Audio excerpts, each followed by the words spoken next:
We are now live. Thank you, everybody, for tuning in. Shane and Alan, I don't know if you guys are already live or if you want to go and start your streams.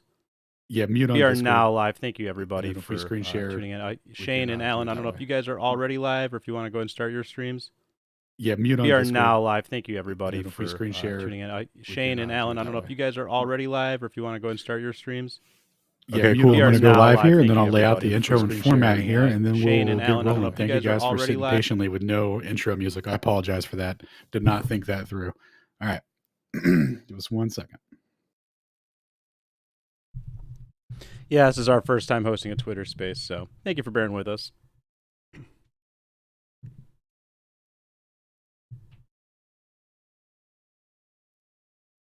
And we got literally 3 different live streams going too, so we just want to make sure we get it all in order.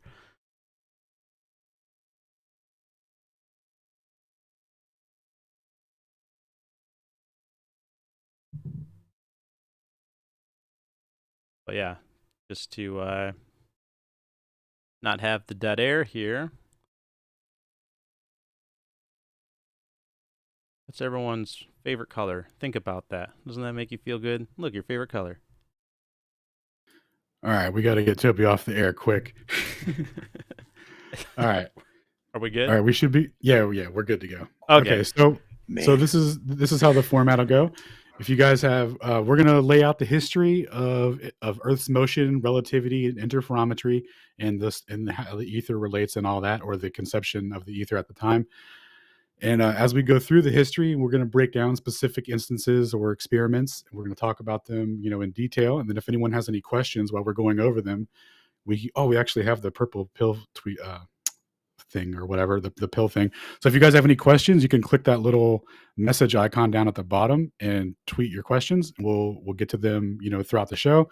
And then also while we're discussing this, if you have questions, you can raise your hand or request a mic and ask questions live. This is for people to learn and for people to ask questions, right? This isn't for if you want to come up here and like debate and be aggressive, you'll get smoked. But if this is for people to learn, right? So this is for questions and stuff. So, all right, so we'll get going here.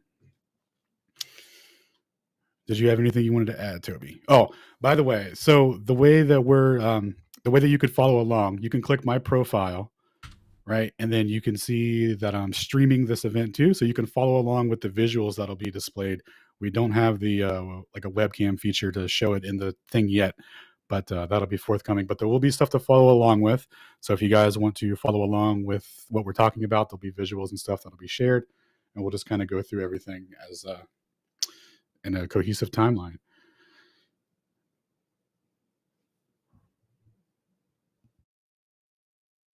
So I think we got everything, dude. Everything's rolling. You want to bring someone up?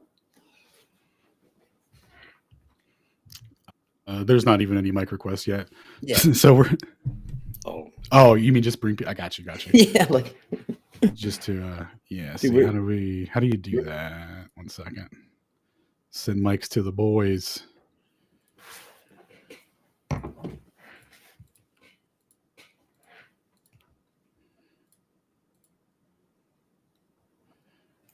Can I not send a mic until they request it? Is that for real? So I went through the list and sent mics. So if they got mics, that'd be dope. But if they didn't, then sorry, it just doesn't work on computer. But I sent mics to I Am, Kat, Xavier, and some other people. So if you guys got those, look out for them. I can go check for requests on the phone too if we need to do that. I can see requests, but I don't know if I can send them. I can go check right now. All right, yeah, we're going to check on that real quick to make sure we got that sorted out. There we go. And then Xavier, Cage, Orwellian, Kat, Zetetic, if you guys want to come up. I definitely hit Zetetic. The dude that never speaks, come speak. Oh, does he not speak? Oh, I didn't know that. He sometimes speaks. That one day on Discord, he spoke, if you remember, I think. No, not at all. Oh, really? No. Evidence or it didn't happen, I guess. So it's all right, boo.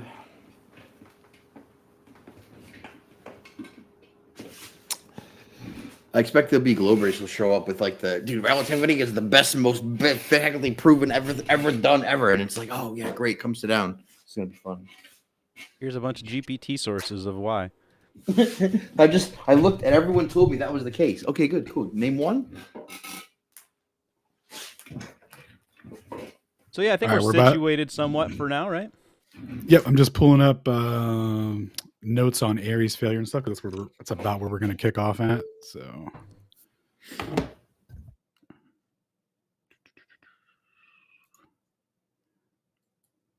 opening a new tab. Okay.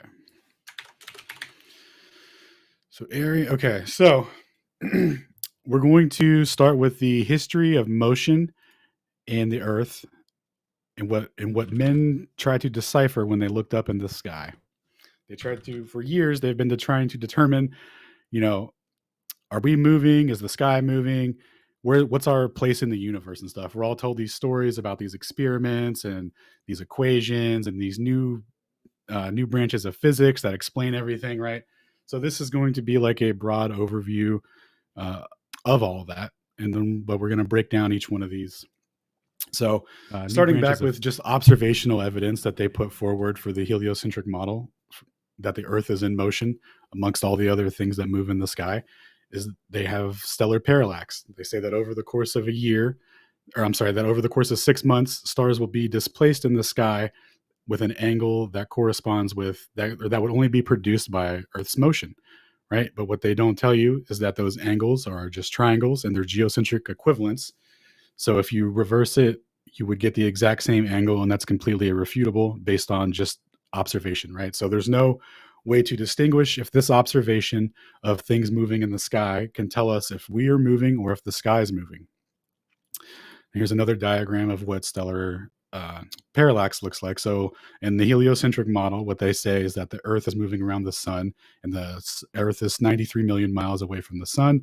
So they would take a measurement here in June, and then the Earth would move 93 million miles away, doing its orbit around the sun. It would be an additional 93 million miles away. So they have a 300 million kilometer baseline, right? So I think, what does that come out to? Like 186 million miles or something like that. So they got the baseline for the triangle based on the assumed motion, and they're just applying it to the displacement in the sky in reference to what they call fixed stars, which sometimes move, but sometimes they don't, depending on the observation and what they're trying to prove at the time. So this is how they derive distances from these, right? And they say that these angles are only produced by Earth's motion. But as we just seen here, from a stationary Earth and just the motion in the sky, you would have an equivalent angle. So that doesn't tell us very much. Now, next up, we have in my opinion, what would be considered the best heliocentric proof. This is Stellar Aberration, 1727, with James Bradley. He was taking observations of stars. So what he was doing, and this is super pivotal because this leads into actual experiments where they tried to determine the difference between what's moving in the sky, right? So a quick rundown of Bradley. He was at around the 45th parallel. And he was taking observations of stars as they went 90 degrees above him. So looking straight up. And the way that he had to tilt his telescope, he found that he couldn't just look straight up at it and have it in the center of the telescope. He had to tilt it a little bit, right? And he was like, oh, that's interesting. I wonder if that's due to Earth's motion, right? Is that affecting it? So that was like the working theory at the time. Now, over the course of a year of observations, what he noticed in tandem with that correction angle that he had to made was that the star would actually move. It would drift a little bit, essentially. They call it aberration, but you can just think of it like a drift. It essentially drifts a little bit by 20 arc seconds. So a quick thing on arc seconds real quick. If you think about a ruler or a compass in the difference between 1 and 2 inches, or the difference between 1 and 2 degrees, if you break that down into a third of an inch, a 16th, etc., that's the equivalent of arc seconds in the sky when they're talking about angles. So the arc second measurements would be 1/3600th of a degree. So you can kind of think about that like breaking an inch into 1/3600th of an inch. So over the course of a year, they move about 20 arc seconds. So, fractions and fractions of an inch, right? Essentially. And they say that this angle that this 20 arc second angle, when they ratio that against the speed of light, they get 30 kilometers a second.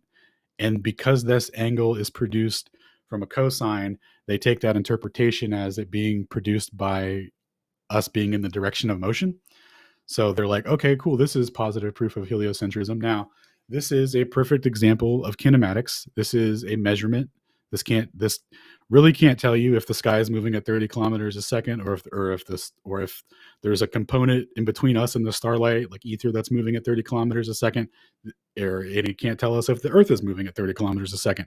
But this math ratio is a measurement, and it is interesting, right? And it does give the value needed to confirm the heliocentric model. So it's super interesting, right? So now we're going to step away from the starlight observations. Or does anyone have any questions so far? So we just went through two of the big things that they try and use. Does anyone have questions about parallax or stellar aberration?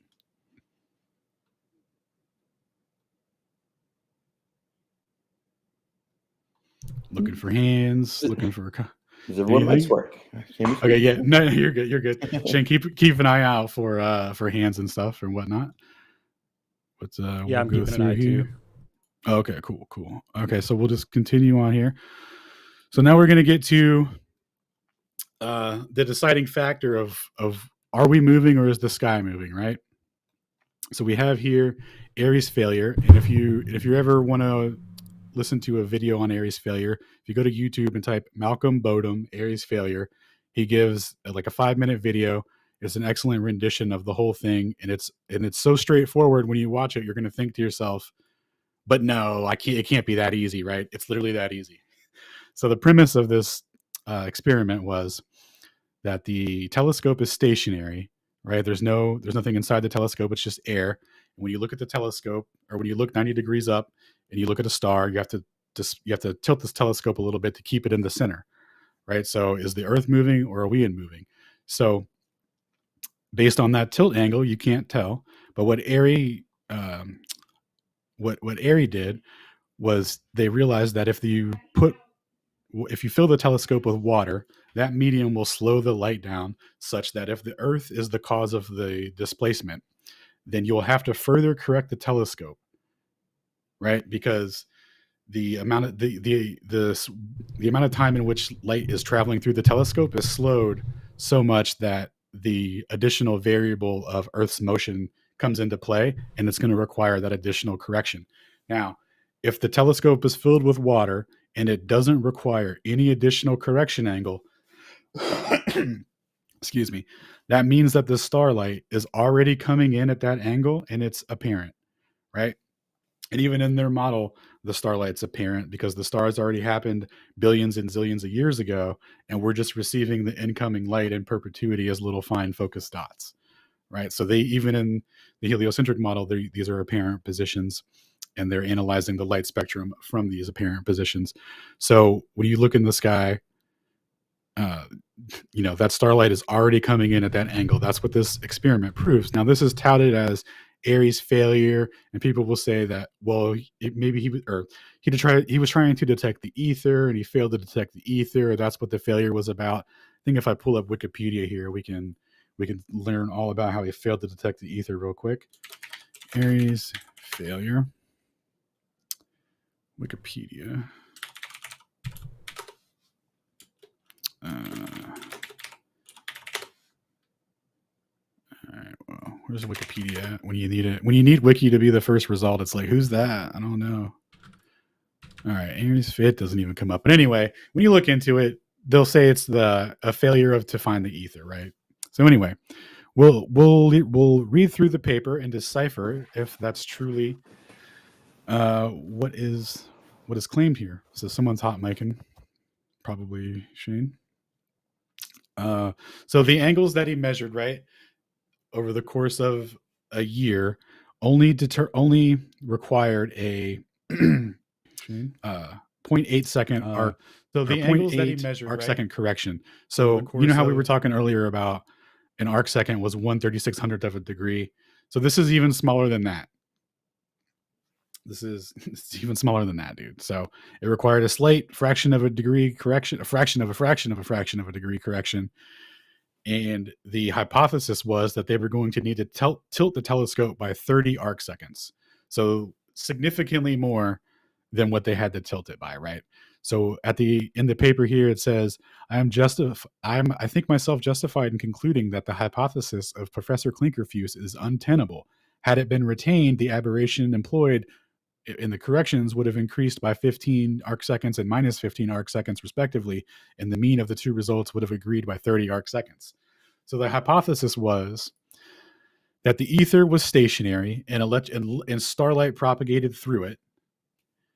And when you filled the telescope with water, either Earth's velocity was going to require you to tilt the telescope further, or the starlight was going to remain the same and it wasn't going to require a correction, or which would mean it already comes in at that angle. And then, like I said, they added a 0.8 arc second correction, which you could interpret as evidence for an ether drift, but that's like a secondary thing. We're not here to argue that necessarily, but there was a slight correction that we will definitely be using, for our argumentation, but that's not the purpose here. Okay, so that's Aries failure. So that's it in a nutshell. So that was Professor Klinkerfues' hypothesis. Now they say that this was failure of the ether, remember. Now the ether in this was just the placeholder for electromagnetic propagation to take place, right? It wasn't the causal mechanism of the displacement, right? So the velocity component was supposed to be due to Earth's motion, not due to, it wasn't a detection of the ether. It was a detection of Earth's motion. Alan, quick question. Or any specific motion? What's that? Was that for any motion or a specific motion, orbit around the sun, or that's? Yeah, so specific motion. The implication would have been the orbital, and it would have implied that the Earth is the thing that's moving and the sky isn't. So you know how they say that like the sky changes because we rotate once a day, and also 365 days there's like the annual displacement. So this would remove the orbital mechanism as the cause of that displacement, because these are observations over the course of a year where they were trying to determine that relationship with Bradley's observations. How does it differ from Michelson-Gale? So Michelson-Gale was using an interferometer, so a laser beam that was split on the Earth. So this. So it's just a source that they were using, or whatever. Yes. Yeah, essentially. And then in that, they weren't looking for the orbital velocity per se. They were looking for the sidereal rotation. What's up with that? What is it? I forget how to say his name. Lorentz or whatever calculation equation. Oh yeah, Lorentz, dude. Yeah, we're definitely going to get into Lorentz transforms as we progress through here, and definitely Michelson-Gale Pearson as well. It's all on the timeline of events that's going to be covered tonight. Absolutely. Alan, to be specific on this, so we see a lot of revisionist history with the measurement of the ether claimed to be for these experiments. But if the ether then was presumed to be stationary and it's matched with the lab frame of the experiment, how is the displacement happening? Wouldn't that necessitate some type of motion? Yeah, so that's where we argue for an ether wind, right? Yeah. But they're trying to get rid of that. So how? Oh yeah. So here's how they looked at. Here's how they interpreted it. They just never talk about that, and that's it. Nice. Is this so? Oh yeah. So here's where it gets worse. Thank you for bringing that up. Is this Xavier. where the atmosphere moves with the Earth and stuff, or where they say close? It's about to get way worse because of what Xavier just reminded me of. So to reconcile this measurement here, I totally forgot about that. So this is super important here. So to reconcile this measurement, right, this was supposed to be confirmation of the heliocentric model in a dynamic way, right? The other things were kinematics. They were measurements. This was an experiment. This was to test the dynamics, like the velocity component of Earth, right? In the experiment, or what I mean by experiment, like introducing an independent variable. So they introduced water into the telescope to see if that would affect the dependent variable, which would be the correction angle. right? And then you would go from there to decipher how that aligns with your hypothesis. Is the Earth in motion, or is the starlight already coming in at that angle because it's apparent? So, okay, so listen to how they reconcile this, right? They don't really talk about it. They say, "Oh, Aries failure," and then they just let everyone draw their own conclusions. This is from 1887, Michelson-Morley, from the Michelson-Morley paper on the relative motion of the Earth in the luminiferous ether, where he goes over his interferometry experiment. But before he gets to that, he talks about Aries failure or Aries success, depending on how you look at it. And we're going to read the solution to Aries failure for the heliocentrist. Okay. So, but it failed to account for the fact proved by experiment that the aberration was unchanged when observations were made with a telescope filled with water.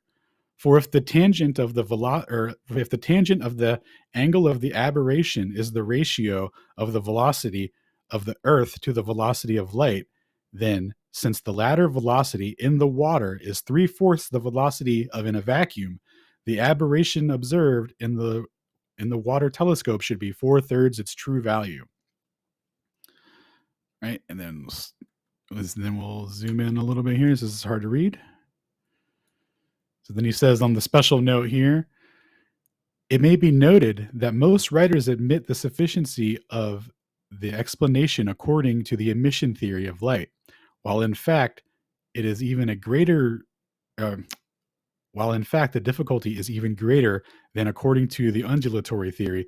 And the undulatory theory is the theory of light being a wave, right? So the emission theory, and they had like a ballistic theory or whatever, where they thought it was like a little corpuscle. But Arago had proved that, like, he put forward significant evidence that light was a wave when he shot a coherent light beam into a sphere, and the way that the light diffracts around the sphere and recombines, it produces a dot perfectly behind the sphere, which would be impossible if light was a corpuscle. It wouldn't, or if it was like if there was little particles, it wouldn't look like that. So at this time, they had changed from that theory. Everyone was pretty much on board with the undulatory theory, which just means that vibration, right, waves. So for the emission theory, so for the lads that still believe in the particle theory, the velocity of light must be greater in the telescope.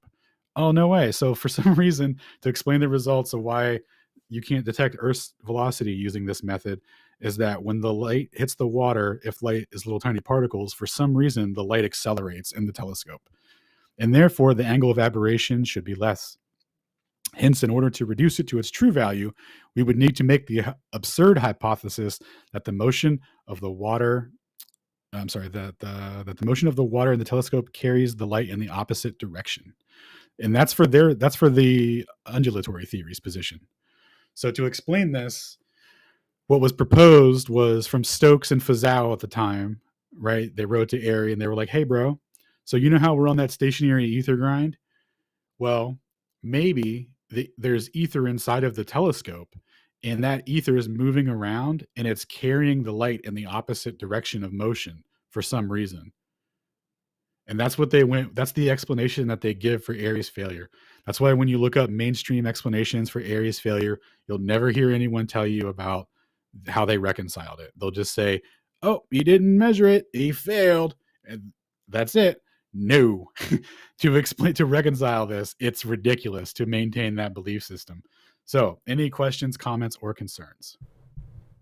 I don't have anything like that. I just wanted to let you know, Alan, I added that video that you referenced about Aries failure up to the jumbo. That 5-minute video was up there. Oh, nice. Thank you. Yeah, that's Malcolm Bodum. He does a really good video on it. I'm actually going to make a modern one because his video is a little dated, and and I don't think he touches on the explanation that they ended up giving, which is crucial for embarrassing the heliocentrist. Yeah, I would just really quickly like to point out that anyone that's interested in the stars and stuff, like, I mean, it's called a failure for a reason. And it was the first time that they went to go measure the motion of the Earth. And to see what was motion, right? The sky or the Earth. It was like a definitive experiment. And they didn't measure it. So even if there were new theories now that were to explain it, which when you look into this one, there really isn't a very good explanation. But why, you would have to kind of ask yourself, maybe, at least me, I asked myself, why had I never heard of this before? Why did I just learn of both of these great failed experiments, Aries failure and the Michelson-Morley experiment? Why did I never hear about either of them until I went and looked and dug and had to, luckily there was other people that had pointed out these things for me to find, but it's just kind of crazy that our institutions would make all these assertions without ever providing us any such of this counter evidence. This is direct experimentation showing, what's happening in the sky, what's happening with the movement of the Earth versus the movement of the sky.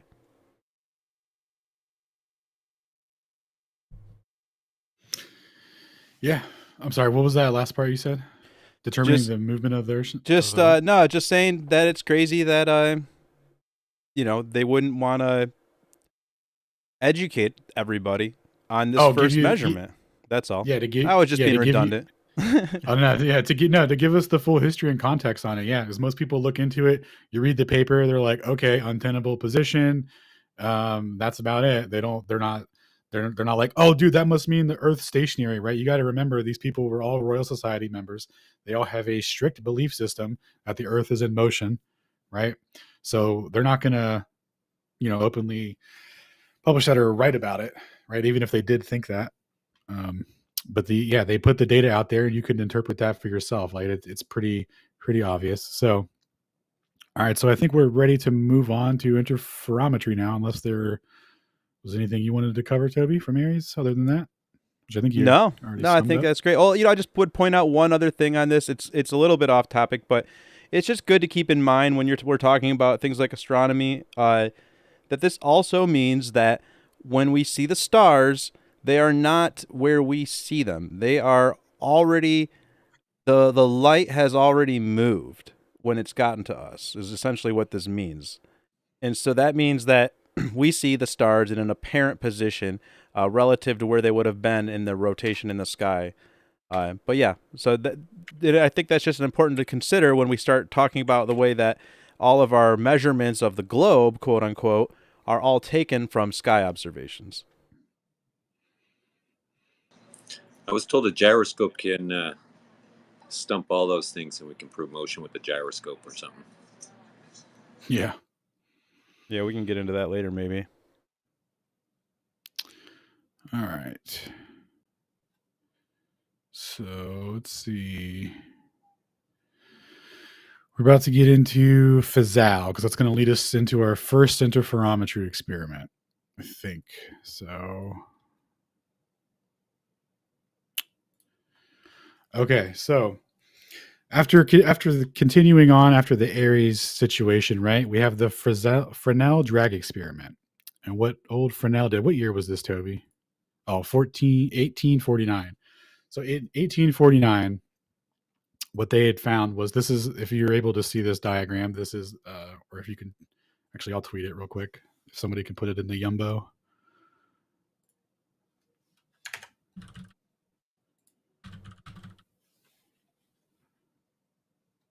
Oh, maybe I should do it like that and then just break it down from the Jumbro. What do you think about that? Anyway. Yeah, that seems good. I can pull up my Jumbo on my stream as well. Cool. Okay, yeah. So we're looking here at a diagram, or it's a rough diagram of the Fresnel drag experiment, right? And this was done by a man named Fizeau, not even though it's called Fresnel drag. But anyway, Fizeau, what he did was, or what they found was, you could take sunlight, use a beam splitter, so just a crystal that's half silvered, right, and it'll split light so that it goes in different directions, and then you could use mirrors to change the direction and have it complete a circuit. So what they did here is they set up a square where the light beam is split such that it continues on this path in the blue here, and then it recombines at this beam splitter where it makes a pattern on a wall, right? Where you can look at the fringe displacement.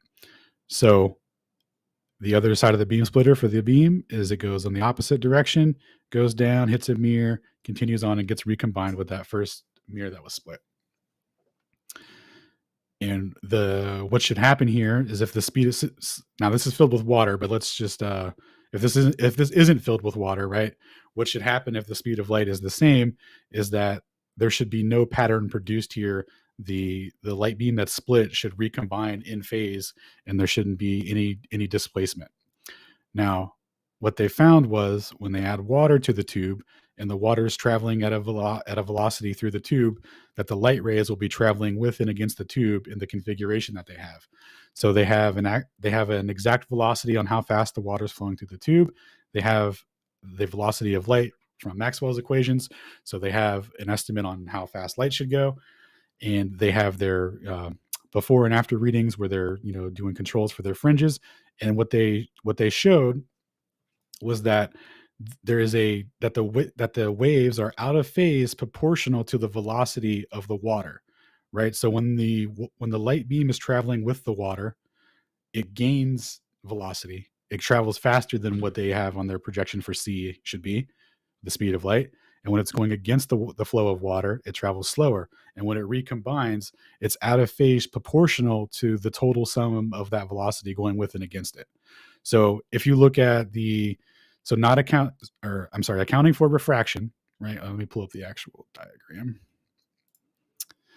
So when you account for refraction, right, you have like 75% reduction to the velocity, but then you have an 88% proportional velocity with the speed of water. Now you're losing. The reason it's not 100% is because it's losing from the refraction. But the fact that they've measured the 88% of the velocity displacement, or 88% of the velocity through that displacement, shows that their hypothesis that the ether would be carried by material media in motion, and electromagnetic waves that were going through it would be carried with it, and they would get that velocity boost, similar to traveling with stream or going with the stream or going downstream. All right. Any questions, comments, or concerns so far? I'm just interested in how they're going to bring back an invariance in C after that. But go ahead. Oh, dude, you never heard of relativistic Doppler shift or whatever they tried to do? Yeah, it's nuts. They can't have this either. So it's funny. Yeah, here's what they did, Xavier. They said, hypothetically, if this existed, this is how we would give a relativistic explanation, but it doesn't, so we don't have to. But they go ahead and do it just in case. Yeah, and it's funny, man. They still write papers to this day with like relativistic apologetics for Fresnel drag. Like the dude debunked relativity back in 1831, and Fresnel came up with the math for it before Fizeau did it, like 20 years prior. Or no, it was like 40 years prior or something like that. But yeah, so the guy figured out what was going to happen with light way before Einstein said it was going to be constant. But, Einstein just came along and said that anyways. And I like to throw that in there, right? Because I like to say relativity's been debunked like at least 3 or 4 times. I mean, like just through I mean that in a purely paradigm way, right? Like the paradigm of relativity should have been debunked like 3 or 4 times. Like experimentation, it'd be way more than that, because it would be like every single time that they try to measure the speed of light and then they calculate out the periodicity. But yeah, in any case, this would have been like the first time. Like this is the first time that they debunked special relativity, but it's funny because it's before anyone even accepted special relativity. But I guess people were just, well, there were plenty of prestigious scientists at the time that did stand up and come out against what Einstein had to say. A little bit, sidebar from this conversation, but yeah, so that's just something to consider, that they're still writing apologetics for the fact that the speed of light goes with or against the flow of the water. Well, but this was prior to MMX, and they didn't get rid of the ether yet. Do they retroactively go back and correct for Maxwell? Because they acknowledge needing to go through a medium for the electromagnetic wave. Do they retro or no? So on Tuesday, we'll find out how they retroactively removed the ether by quantizing the photon. So like that's how they did away with that little number, but like they never really got away from it until the Compton scattering. So which we'll get to Tuesday, and then hopefully we'll touch on that again on Friday. So let's see. We got mic requests here. I'm going to go through real quick. Brenda, no thank you. Let's see. And this lad. Can I get? Oh, I think I can get everybody. All right, I got everyone, I think. Yes, hello. Toby got into it a little bit about the speed of light. Is it true that we've only measured the two-way speed of light, and how would that affect these observations? Fantastic question. So for the speed of light, they give us Maxwell's equation, which is an equation regarding induction relative to a electric permeability and a magnetic permeability. Now, what they tell us is that, okay, well, we only have two-way measurements, blah, blah, blah. And in mainstream science, most people will deny one-way measurements, et cetera. But that's because they're adhering to relativity and they don't want to risk getting falsified. So the one-way speed of light has been measured. You can measure it through phase conjugate mirrors. And additionally, it's measured in GPS through the signal propagation and timing. And it reveals that the distance derived is based on a proportional relationship with the velocity of the observer.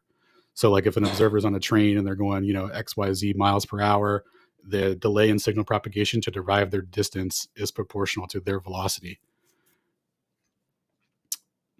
So you could, like, if you're familiar with the Sagnac effect, which we'll get to later, you could do a one-way phase conjugate mirror experiment of that and show that the light is already changed speed before it hit the mirror to reflect back.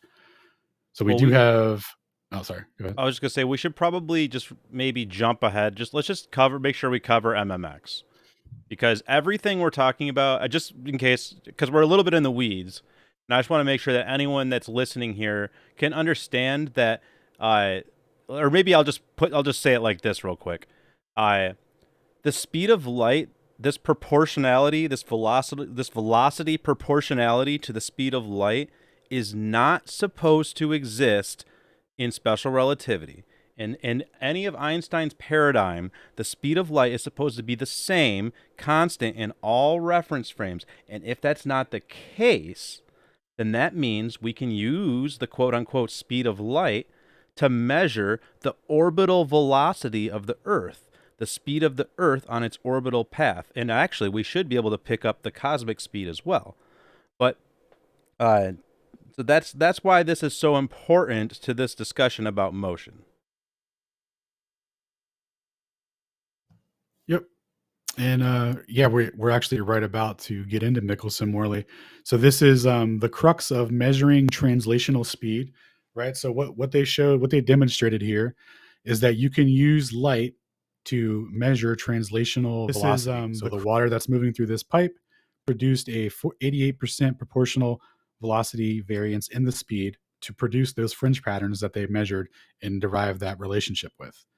So this was a huge moment for them, because this was like discovering, I don't know, I can't think of an analogy right now on the spot, but this was huge because that meant that you could use light to measure motion, right?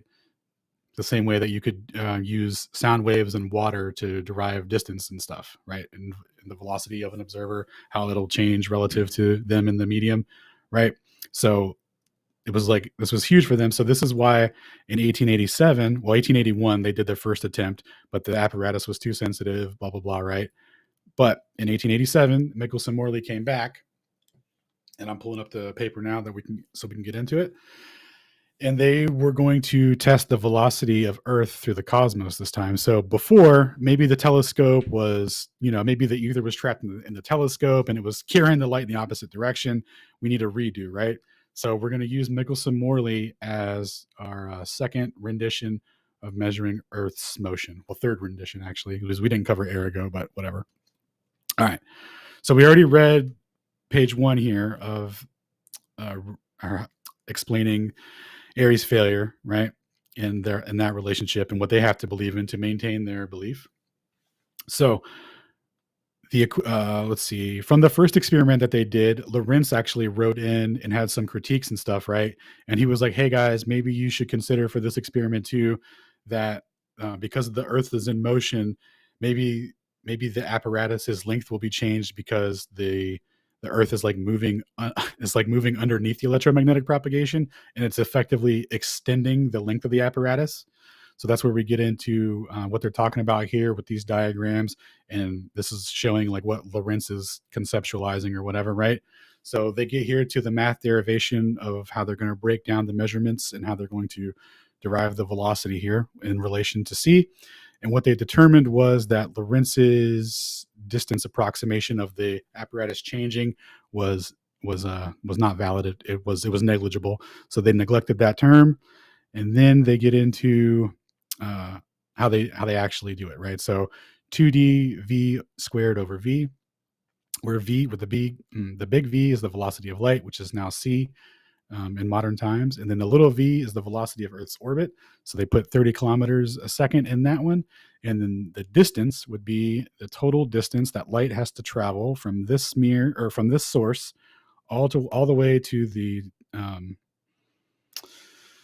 what did you call it? The photographic sheet where they were taking the measurements. So this whole path where it hits this mirror, reflects back, and travels all this way. So that total path.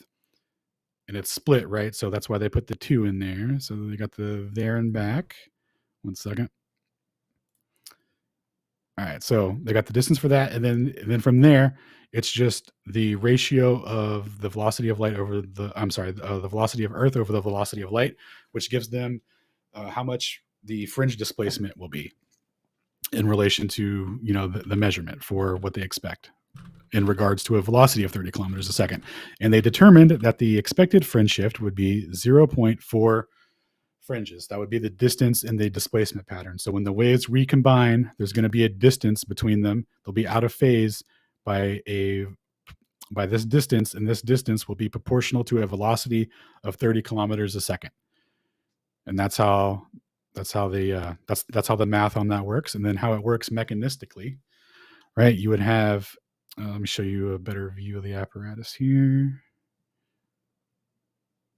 And here's like a side view of it. Okay, so they have a cross configuration set up where light beams are going orthogonal to itself, and then it recombines where they take the fringe reading, and then it's configured on a concrete slab, right? A thick concrete slab that's sitting at a vat of mercury that they can turn, so it floats really easily. There's not a lot of no resistance. And they turn this apparatus very slowly, and as it's turning throughout specific times of the day, when in the heliocentric model, the Earth would be aligned with the where you would be going into that orbital motion, that orbital plane, where you would be where you would get that light drag, right? If the ether was stationary and you were dragging light like that, like that's where it would be produced at specific times. So like that would be your independent variables, the time of day with respect to the orientation of the device. And with that, that's how they took their readings. So is there any questions on how they took the readings or what they were trying to do or anything like that?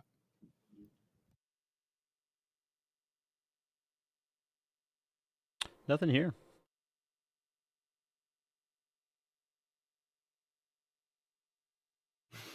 All right, cool. Let's see here. We'll get back to it. Okay, so the device there, they got the topographical view. So that's just what it looks like. So we'll get to what they measured, right? So remember how I was saying different times a day and, different days, that would be their IVs. And then the measurements that they got were just over 1 fringe. So if we look at the dotted line, this is the projected amount for heliocentrism to be true, for them to get that proportional velocity relationship measurement that they so badly coveted, and they didn't get it. Okay, so they got just over 1 fringe, which corresponds to a velocity of about 6 kilometers a second. So they needed 30 kilometers a second, and they got 6. So we'll read here for their conclusion and what they talk about. So it says, but since the displacement is proportional to the square of the velocity, and the relative velocity of Earth in the ether is probably less than 1/6 of Earth's orbital velocity, and certainly less than 1/4. So he's talking about the measurements made in relation to the heliocentric model versus what they measured. In what precedes, only the orbital motion of the Earth is considered. So this experiment, the way that they conceptualized it, the hypothesis, the math, everything was derived on just the motion of the Earth. It wasn't dependent on per se the velocity. Like, okay, so you know how you could look at it through the Earth and Sun are moving with we're moving in the galaxy, so there's an additional velocity component of like 1,000,000 miles an hour, et cetera, that kind of thing. So they're saying that the derivation here in the experiment was just designed for that one velocity, for the 30-kilometer velocity. So he's just being specific about that. If this is combined with the motion of the solar system, concerning which little is known with certainty, the results would have to be modified. So he's saying, like, we really didn't even know like what would happen if we would get a bigger reading, a smaller reading. We're just trying to figure things out. And if it is possible that just the resultant velocity at the time of the observation was small enough, then the chances are much against it. So they're saying that, well, if we didn't get a huge swing like in the fringes, meaning that the velocity wasn't extreme, so we probably didn't detect the motion of the solar system as well, right? We probably didn't detect that galactic speed or anything like that. And then it says this experiment will therefore have to be repeated in intervals of 3 months, and thus the uncertainty will be avoided. So that would be in relation to what Dayton Miller later continued doing, right? So he started taking observations on the equinoxes, because in the heliocentric model, right, if we're moving on an elliptical orbit, we're going to have to change speeds, albeit it won't be a lot, but that's when the velocity changes should be happening. So that's when you should get fluctuations. That's when you should get more of that swing to see if you're actually moving with the galaxy or if you're moving with the sun, et cetera, right? But keep in mind, the velocity that they did detect, 6, and they needed 30. And these are, one second. It appears from what all precedes reasonably certain that if there be any relative motion between the Earth and the luminiferous ether, then it must be small enough to entirely refute Fresnel's explanation of aberration. So if we remember Fresnel's explanation of aberration for Aries experiment, it was that the ether in the tube travels in the opposite direction of motion, right? So untenable positions to hold here. And he's saying if there is a velocity component, it would have been too small to refute Fresnel. So yeah, not sure. So let's see. So that's pretty much it on that. And then Lorentz had some stuff to write in about that he included. And that's why he talked about that stuff at the beginning. So he included what Lorentz wrote to him. And this is just schematic stuff and critiques on the apparatus itself. All right. Any questions, comments, or concerns? Yeah, being that they found a factor of 6 in velocity, not the 30 that they were expecting, how then would they conclude a constancy of light? Because there's still fringe expected. It's not null. It's not nothing. It's just a null hypothesis. I'm glad you asked, because this is the segue into special relativity. So this result was obviously puzzling to them, right? Because they had established already experimentally that they could measure translational velocity with light, using an interferometer. So using an interferometer of this size was supposed to be, they already knew what they were supposed to be measuring, or what, had the expected value of what they were going to get. And they didn't get that value, and obviously it's pretty small. So they weren't sure if they should if they take it as is, they can't use heliocentrism, right? Because this would be a first order measurement. Now, in their interpretation of a there and back speed of light, at the time it would be considered a second order experiment or measurement. But the velocity measured for them would have been significant. So they didn't really know how to handle it. So that's why several theories were put forward using ether contraction to put forward the position that, well, the Earth's in motion, but it would have already contracted in our frame, so we can't actually measure it. So what they would do from that is say that the speed of light is constant, and that 6% is just an error. I'm sorry, not 6%. That 6 kilometers is an error, because that's actually what they do for relativity theory, right? Because yes, we can get into the explanation of that now. Okay. All right. How much instrumental errors does have to happen consecutively for it to be acknowledged? It only when it disproves the theory is it instrumental error. When it proves the theory, you go ahead and use it. Okay. So this part actually, let me see if I can get the image for this. I'm going to put a picture up in the jumbo. Nope, that's not it. 1 second.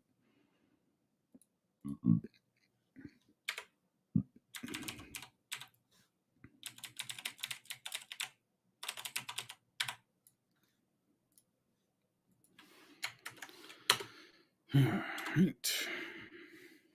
So we touched on Miller real quick there. Are we gonna? Yo, welcome, Shane. Oh yeah, we're doing the whole thing. Cool. I can't wait to talk about my boy Georges. Yep. Yeah, I'm gonna let you take over here after I Lorentz transform us into the next section. I need a quick break. Okay. Quick little step out of the lab frame. Yeah, I'm gonna step out of the lab frame for a minute. Okay, so what do we got here? Okay, I put it up in the jumbo. If you guys want to see it there, or if you're able to follow along on YouTube, that'd be cool too. Or on the Twitter space through the thing or whatever.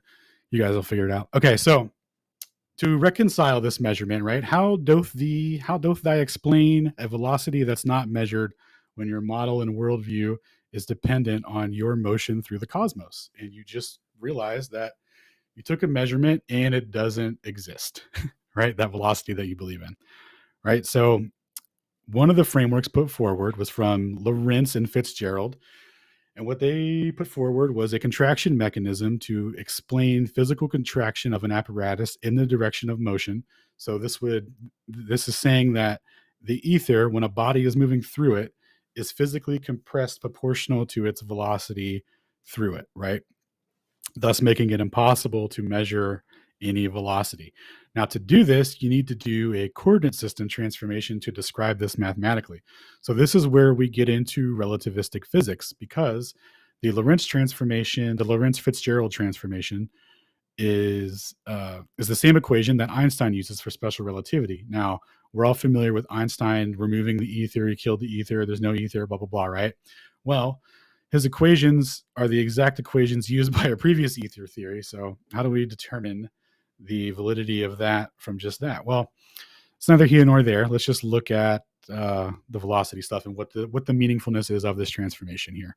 So in Galilean transformations, what you would do, you would have an originating coordinate system. So you would have an x, y, z, and t for time. And your t would always be perpendicular to your x-axis, because your x-axis is typically going to be your direction of motion. So that's how that works in a graph. So actually, let me pull it up so you can get a visual on it for those watching. 1 second.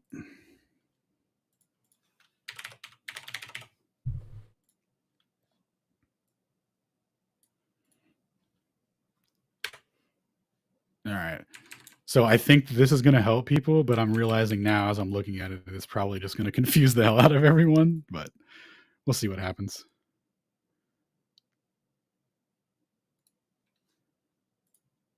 Einstein's fault. It's not ours. Yeah. So if you kind of think about it as a graph, right? Just the familiar XYZ graph or XY graph, sorry, it would be it's very similar to that. And there would just be a T at the top of the Y with it, right? I just tweeted a thing to the thing. If you could put it on the jumbo. Let's see. So that's what that's supposed to represent, right? So you would have your original coordinate system, and then you would have your the coordinate system that you're transforming to, right? And this new coordinate system would be equivalent to the old coordinate system plus or minus corrections made to it, right? So in the new coordinate system, instead of x being x is going to equal x minus velocity times time, and that'll be times the time coordinate, right? And then for y equals y, it'll be the same. Z axis is the same. T equals t, right? Now they do have so what they do for a Lorentz transformation, right? So this is what you would do to add speed to something. Say you have something moving at a velocity of 30 miles an hour, right? And then you want to add you throw a ball out of a window at like 15 miles an hour, right? From that 30 miles an hour. Well, how you would describe the velocity of that ball, you would use this transformation to describe that original velocity and add to it, right? So this is that's all that is, right? Now, what they do in relativistic physics is they introduce the gamma factor correction, or they call it the Lorentz. They call it a bunch of different stuff, actually, like Lorentz something. Anyway, gamma correction is the one I'm most familiar with. So what they do here is they introduce a ratio where they ratio that velocity in time against the speed of light. I'm sorry, the distance against the speed of light, and they get a more precise measurement on it, which gives them how much that distance would contract in the direction of motion. And then they do the same thing for the time axis, because if you're going to change distance and time, you need the speed of light to be the same. And for everything to be proportional, these two things have to change in order for the speed of light to be the same. So to go with the presupposition that the speed of light is the same, and you just can't measure velocity or linear motion with it, translational motion with it, is because there's contraction in the direction of motion and there's time dilation. That's how they express these things, right? This is what time dilation looks like, the T. This is what the length contraction looks like. These are ratios proportional to the velocity that they input. Now, these velocities are for really fast, quote unquote, relativist velocities. So when you're moving, really fast, this isn't for like, the example that I gave with the car and the baseball, right? That would be for Galilean. That's Galilean transformation or Galilean velocity addition, right?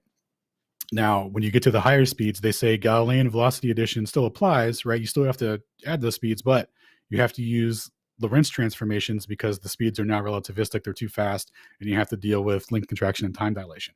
So to bring this back, now that we know how the math and the mechanism answers the experiment, the way that they propose the measurement, right? They say, okay, no velocity was measured. No, they have no measurement in Michelson-Morley. It measured nothing, right? And the reason it measured nothing is because when you input 30 kilometers a second into this, you will get a time dilate. You will get length contraction proportional enough to explain why you can't measure it in your reference frame on the Earth, right? So you don't need to have a measurement of a velocity, but you have an explanation for why you don't have one now, right? Because this coordinate system transformation is dependent upon a velocity to produce the effect of contraction in the first place, right? So velocity would be a first order effect. A measurement of velocity where you could show that there is a exact proportional relationship with that velocity would be a first order measurement. So if you took velocity and ratioed it against the speed of light, you could show that relationship, right? So what they do here is they don't have a velocity measurement, but they just input 30 kilometers a second, right? And then they just run with it, and they go, oh, look, the apparatus would have contracted by 0.00, right? And that's all they needed for it. Now, that's insane because they're using a second order abstraction, right? A second order effect of length contraction that can only be explained as a result of a measured velocity, right? They're using it as a substitute of the measurement to completely reify it. Is everyone clear on what just happened there with that? Yeah. And can I take us into Georgia's with that? Because I can really run with that. Yeah, absolutely. If there's no questions and we're all ready to move on, if anyone wants to rotate mics or say anything, do a hands up signal or whatever, and we'll pull you up here. Throw up some gang signs or whatever we can do. I think we can do. What emotes do we have? This one, the old hand wave. All right. So yeah, I mean, just what you were saying there. So that's all relational to the sun. That's all proportional to the distance of the sun, the speed in relation to the sun. And while we can't say that they're right, to be fair, we can't say that they're wrong, right? Because we can't go substantiate it. They just say everything contracts perfectly in relation to it. And it's just, it's just a magical, mystical thing about reality that we must take for granted.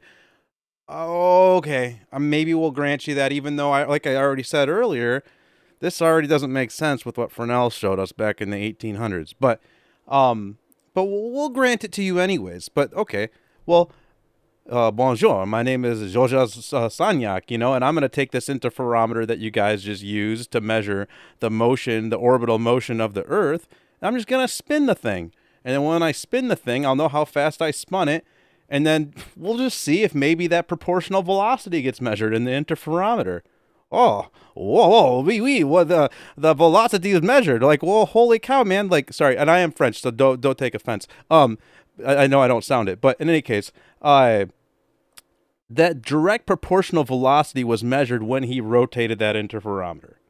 So, just from my personal layman point of view, right? Like, I'm looking at that and I'm just thinking, like, man, like, well, that looks pretty direct, right? Like, that's a proportional velocity that was measured using the speed of light.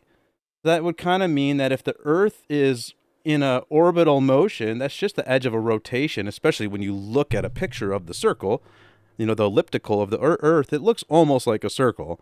And that motion is obviously a rotational motion. And that would be the same thing that you would see with that little interferometer. He spun it, and he saw that proportional velocity get measured. He measured velocity in an orbital or in a rotational path using the speed of light. That's what Georges Sagnac did. And that was in 1912 or 1913, I think was when it got published. But and he did a bunch of experiments with the speed of light. But in any case, in 1916, Albert Einstein came along and published another paper. So we have special relativity, which had laid out this constancy of the speed of light to explain why they can't measure anything with it. They can't measure any motion with it. And then Georges Sagnac's like, well, turns out you can. They're like, oh, shoot. Well, 1916, Albert Einstein puts out general relativity. And he says, well, although an orbit looks kind of like a circle, it's actually, in the paper, he says the phrase curvilinear. And I looked it up. Apparently it is a word, but I had never heard it before that. And what it means is that it looks like it's curving, but it can only be measured as linear. And you would only feel it as linear. It would only ever appear linear. And it's all because of the bending and warping of space-time. And so space-time is warping, and we are on a geodesic that pulls us on this orbital path around the sun. But we only perceive it to be linear. So, oh man, okay, I'm having a hard time, but we'll grant it to you, I guess. Because we'll do the thought experiment. So that's the second time, right? Okay, so we've got so we already debunked special relativity twice, and then now they brought in general relativity. Oh boy, okay. So, this is a bit of like a tangent here, but we'll real quick we'll go over Dayton Miller, because this is all. There's like three different narratives in here, right? Like we've got this whole thing about how they tried to measure the orbital velocity, the path, that big motion around the sun, and that was using the Michelson-Morley interferometer, and they didn't measure that. But then they found out. Then Georges Sagnac did his thing. So there's the whole thing of like, what are they really measuring? Because in 1925 they came along and they said they've measured the same thing again, essentially, because it was essentially another orthogonal interferometer. And they said that time they measured the Earth rotation. So they now claim the same thing that they tried to use to measure the orbital motion of the Earth. They claim that to be a measurement of Earth rotation. They did it that one time back then. Now they use what's called LIGO, the Laser Interferometer Gravitational Observatory, is their cutting edge version of interferometry. But in any case, that's skipping way ahead, obviously. But back then, they took that one measurement, and they said, okay, there you go, Earth rotation. Boom, we caught some motion. We can do some math, scale that out proportionally. Yeah, sure, we can fit that into the Earth rotation. But then Dayton Miller is another guy that before they took that one single measurement, had already started taking a bunch of measurements. And what he did was a little different. He didn't just do a one and done. He took measurements throughout the year. And so he's taking measurements, and he's watching this Earth rotation, quote unquote, that they're measuring with interferometry get faster and slower. It's all, remember, it's just the speed of light. So it's the fact that light is propagating. Like, light doesn't really have a speed, right? It's just an induction that occurs within the background medium. But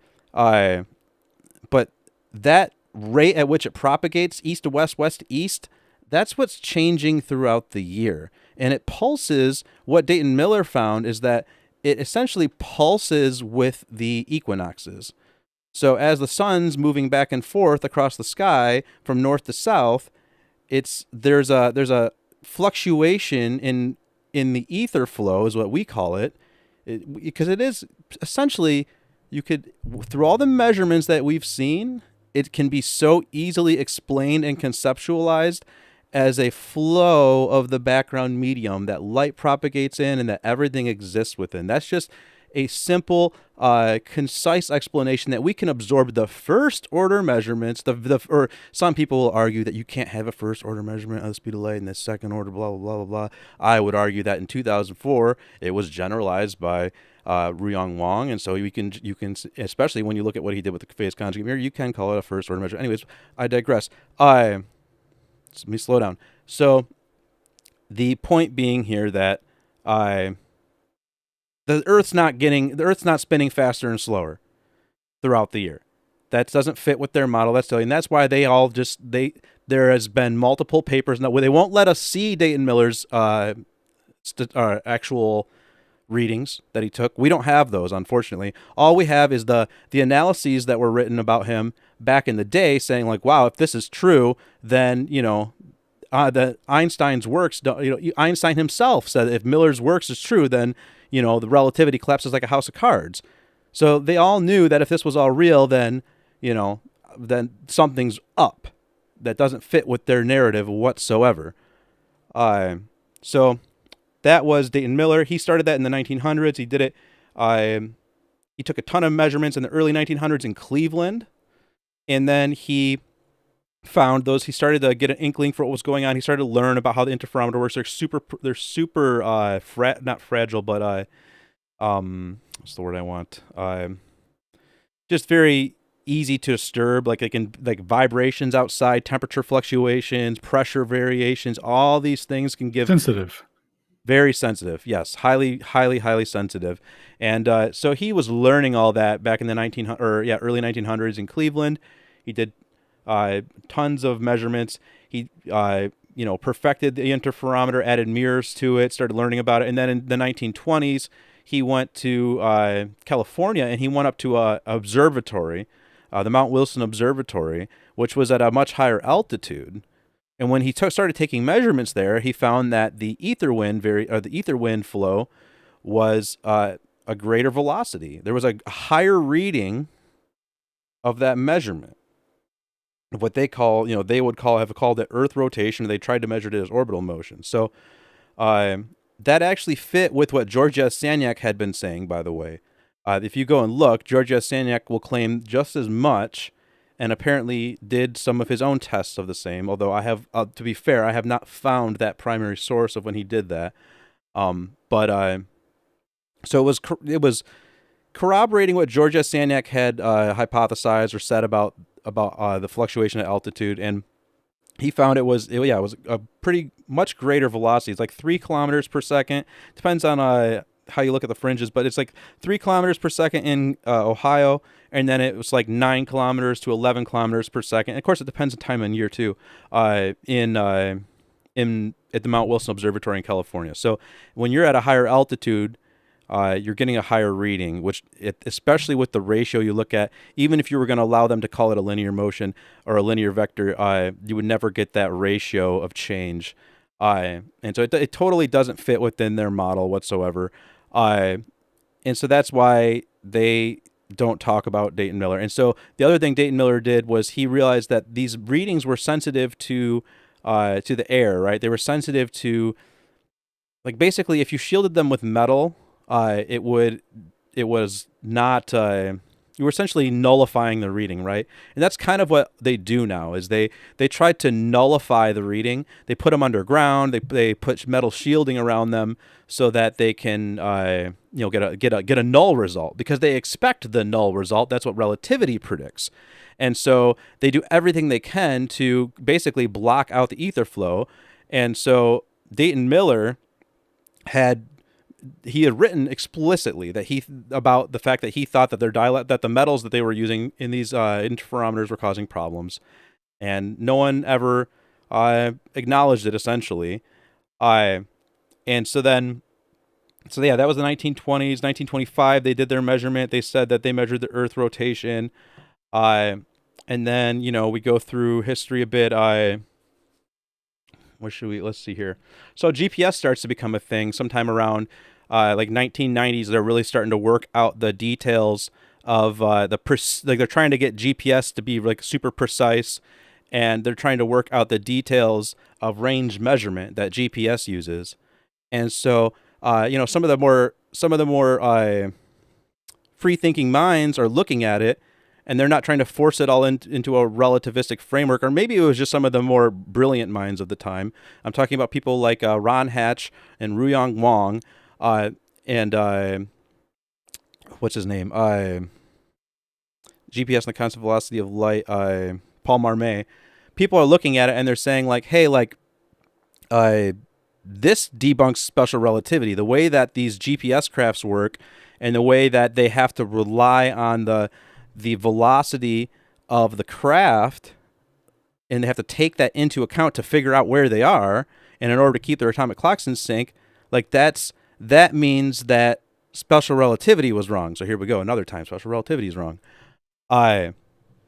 So people are starting to write that, and they're saying like, hey, like this looks like classical mechanics, which is funny because they'll tell you that there's time dilation in these things, right?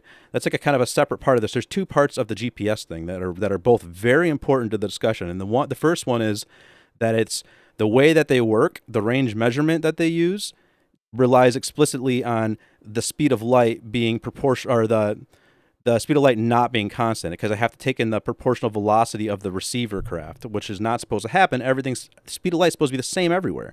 It's never supposed to get faster or slower depending on if you're moving towards it or from it or whatever.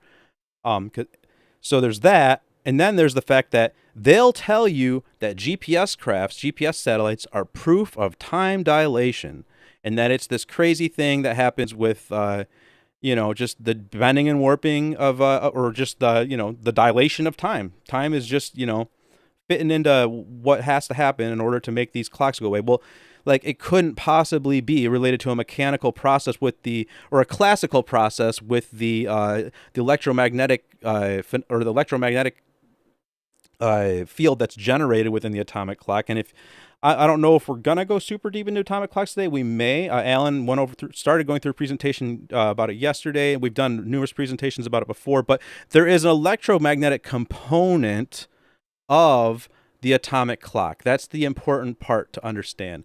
And that electromagnetic component retards directly proportional to the movement of that craft. Oh, what's up? Yo. Yeah, so the electromagnetic retardation within the clock. Yes, that's what I think that's what you're trying to say. Yeah, did I say? Yeah. Sorry, I think you said it weird. Okay. Yeah. So you said the magnetic field in the clock. That's not. Oh, the electromagnetic retardation. Well, the retardation of the electromagnetic field, right? No, of the electromagnetic propagation that's going on inside of it. So you know how they use the radio waves that they ionize they're waves. The gas. Okay, yes, yeah, it'd be propagation. Yeah. Okay, yeah, gotcha. Yep. So that retards proportional to the velocity and requires additional energy input so that they could maintain that oscillation rate for that conversion of 9,192,000,000 oscillations per second. So there you go. But the point being that it's not time going. It's not anything. Time's not changing. The clock is losing time because of the way that it works and the velocities that the GPS crafts are moving at. So that's always fun to, be told that time's changing, and then you go and look and it's like, well, no, this actually just has a classical explanation. But then also, like I said, so now you've got these guys that are looking at this and they're figuring out that, maybe, things had kind of been pushed under the rug for however long, or maybe just people had given up on trying to disprove special relativity because of the institutions making it too hard to do or something. I don't know. But GPS started to make it clear to a lot more people that something's going on. It's not, special relativity is not so straightforward. And so Ruyang Wong, one of these people that wrote about it and collaborated with Ron Hatch, who exposed it, I think, pretty well in his book, Escape from Einstein, Ruyang Wong decided, well, let's just put this to rest, because we're not supposed to be able to measure motion with the speed of light, quote unquote, at least not linear motion. They say it's okay when it's rotating, and that's why we can't measure that orbital motion. But they say, or because it's actually linear, it's curvilinear. So let's test it. What I'm seeing in GPS makes me think they're wrong. So let's test it with locally.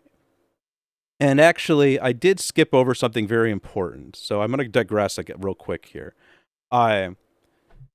So I brought up earlier that they talk about proportionality to the sun, relationship to the sun, and then he rotated his little interferometer, Georges Sagnac did, and he saw, I don't know why I call it little, but he rotated his interferometer and he saw that proportional velocity get measured. And although they say, that's just because it's in a closed loop, there were still, they still have to have a physical explanation of it, right? And so the papers they write to explain that, who wrote, what's the, I can't think of the author's name, but there would be a paper, I think it was in the 60s it was written. And what they end up doing is, you remember the crazy looking chart that we showed earlier showing the bending and warping, or the time velocity chart. They do the same thing with that little with the interferometer. So it's in front of his face. It's in the lab. It's in the science lab, and he's just rotating the device. So you don't have the same oh well, we don't know for sure because we can't really test because we don't know in relation to the sun. Maybe we can't, even though we can't prove it, we can't disprove it. Well, it's with this, when it happened locally right there, it's well, geez, literally what's being measured, the measurement is there. It's a fringe shift. And so the measurement is taken at the,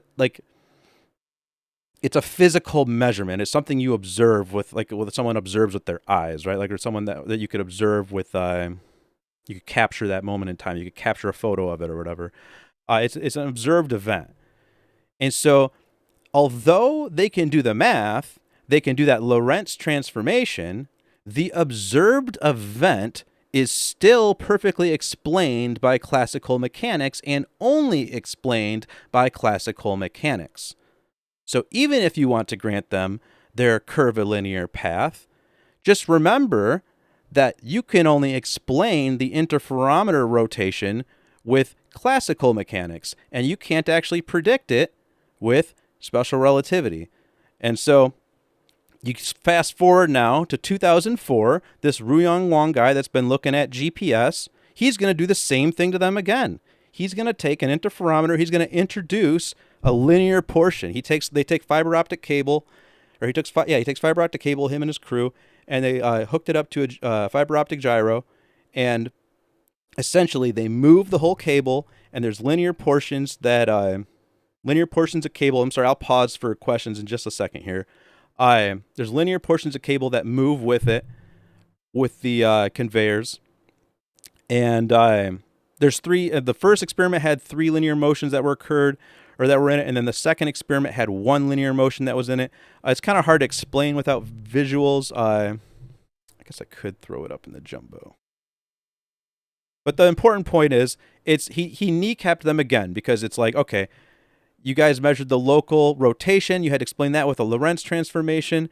Now we do the same thing with linear motion. I did it locally in my lab. It's not in relation to the sun. It's not in relation to something in outer space, but I went there and I looked and I was able to measure linear motion with the speed of light. He did that first in 2003 with, he borrowed a fiber optic gyroscope, a very high fidelity fiber optic gyroscope from the Naval Research Laboratory, loaned it to him. And then he did it. He immediately filed for a preliminary patent on that exact concept. And then he did it again. He got another loan of a fiber optic gyro from the Naval Research Laboratory again in 2004. And then he wrote about, in 2006, he did another experiment to talk with a phase conjugate mirror that I'll get into in a second. But also, just really quick, he's not the only one nowadays with this patent. Since then, there's now, if you go look in Japanese patents, Nikon and who is it, Toyota? There's two Japanese companies that have a patent on this now. So, make of that what you will. Some people try to call Ruyang Wong's experiment unremarkable or something, but I don't know why there's so many patents why people would want meaningless patents. Anyways, so they did the same thing with that. If you go and look at the explanations from mainstream science about what Ruyang Wong did in 2004, either they won't look at his work and they will just try to discredit him because he wasn't from enough of a mainstream source, even though like the Naval Research Laboratory was interested, but they're not. These people aren't interested, in the experimentation that he did. They'll either try to do that, or at least they do have a mathematical explanation. They can do the math. I don't know if that impresses anybody. It doesn't impress me. I could give you math for, we could give you math for a lot of things. Actually, you give us enough computational power, we can give you like math for almost anything, right? Like, especially, the further we go into this crazy computational world. But in any case, it's not predictive. That's the other thing that's really important, right? So Ruyang Wong showed that proportional velocity was directly, it's like the speed of that fiber optic cable gets measured in the fringe shift, or so the measurement of light, that speed of light gets measured proportional with that linear velocity. What that means is that we should be able to measure the motion of the Earth using the speed of light. So let me pause for questions or if anyone else wants to get in. I can understand from a relativistic effect why you wouldn't want to acknowledge Wong's linear measurements, but what's the apologetics for not being able to measure a linear measurement with interferometry? Well, I mean, we can. I got you with the with an orthogonal setup. So with that cross setup from Michelson-Morley, for example, you saw how the mirrors make like finite points, and there's not that many of them, right? So there's a different sensitivity threshold for measuring motion with them. So when you have the closed loop circuit, you effectively have infinitesimal points of where you can measure, where you can be aligned with that motion. So when they wrap a coil, for example, they're creating multiple infinitesimal points. So it's just a sensitivity thing.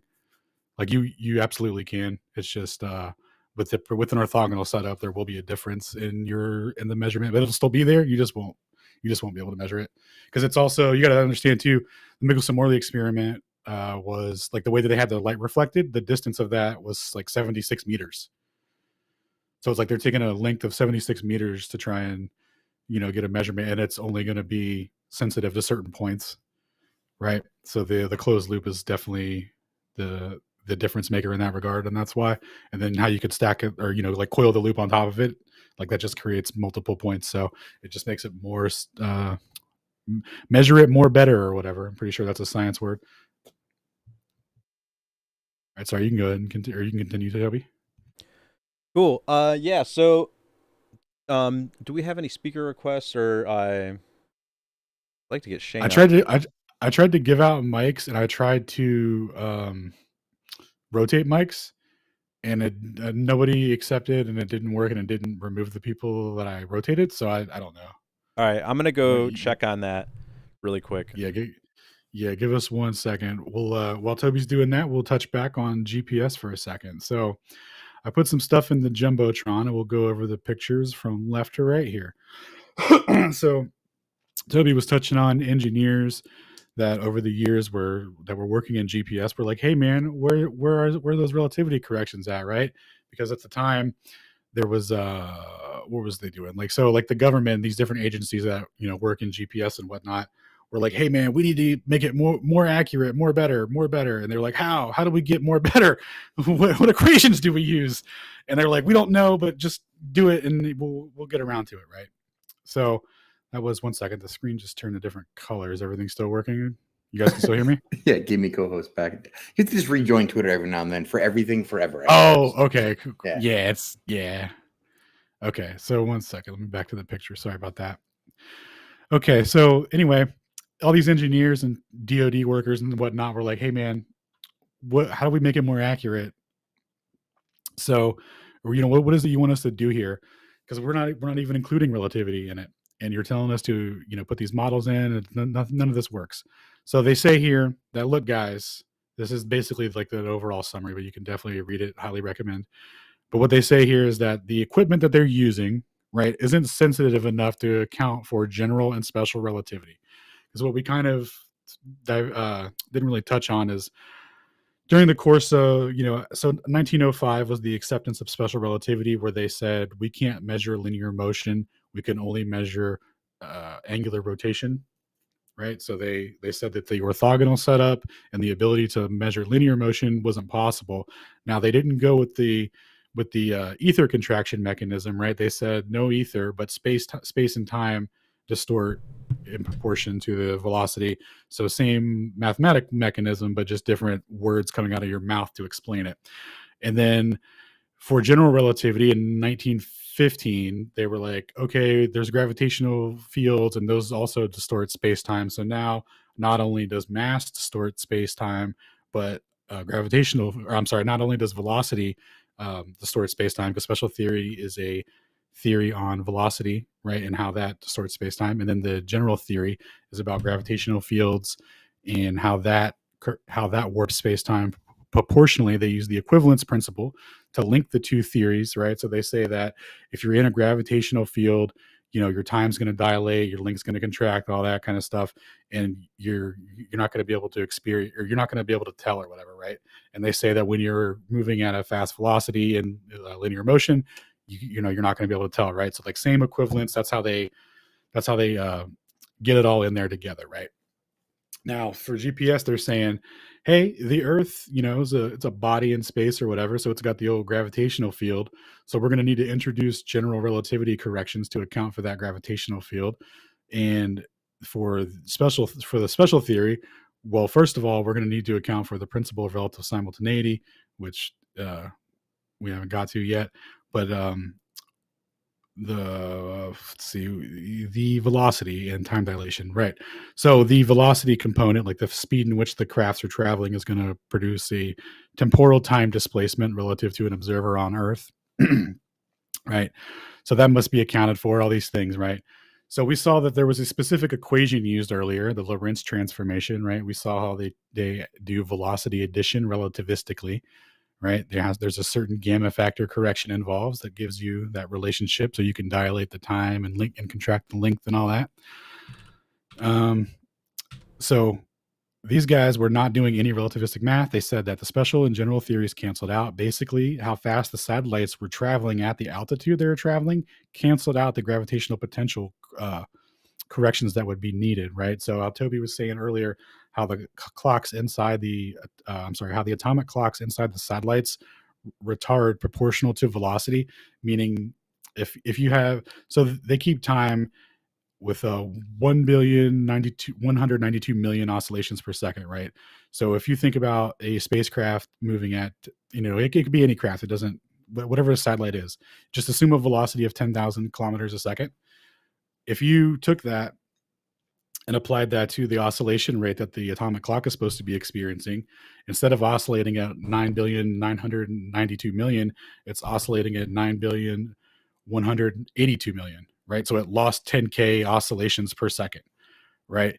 And that's not supposed to happen.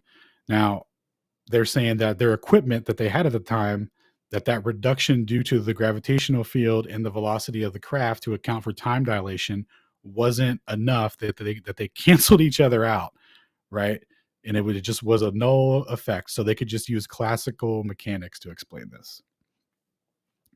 And then on the next picture, it's just more of them going through that and explaining how, or what I just explained about the acceleration in the gravitational field canceling out and their equipment not being sensitive enough, et cetera, and that they definitely account for them, but they cancel out. So like, don't worry about it, guys. Now, when they got more sensitive, now we'll look at the last slide here where it says GG at the top. This is at the end of this paper. This is from Carol Alley, who writes in, on these technical manuals and these meetings and is trying to figure out what's going on with relativity and GPS. He says, and that if one perhaps does the explicit recognition of special relativistic effects, I mean, it took a long time to get general relativity down properly, but I think it's more or less correct now. But its absence of any explicit acknowledgement of special relativistic effects due to the speed of light being the same whenever measured by an observer, leading to the relativity of simultaneity and the associated Lorentz transformation physics. There is nothing of that modeled in the current system, and I think it should be. Thank you. So what this man's just laid out, you know how we're all told, oh, relativity proves GPS relativity, GPS relativity, Einstein, atomic clock, all these things, right? All these buzzwords or whatever, right? The principle of relative simultaneity says that because there's no absolute space, like unless you're in rotational motion, of course, right? Dude, how crazy is this? There's an absolute space for rotational motion to be measured against, right? So you can do that. But for linear motion, there's no absolute space for that one. Sorry. So it's just different. It just doesn't work that way. Even though if you extend the a rotational vector out to infinity, it would be linear. Like there's no, sorry. So anyway, this principle of relative simultaneity is the justification for length dilation and time contraction, length contraction and time dilation. So what this means is if there are observers in relative motion to one another, they will view events differently, right? So we've all heard the example of the moving train car with an observer in the center and a stationary observer on a platform. And as the train's going by, when they intersect and lightning strikes, the moving observer sees one of the lights flash first, and then the stationary observer sees them flash both, right? There's not a cohesive timeline between them.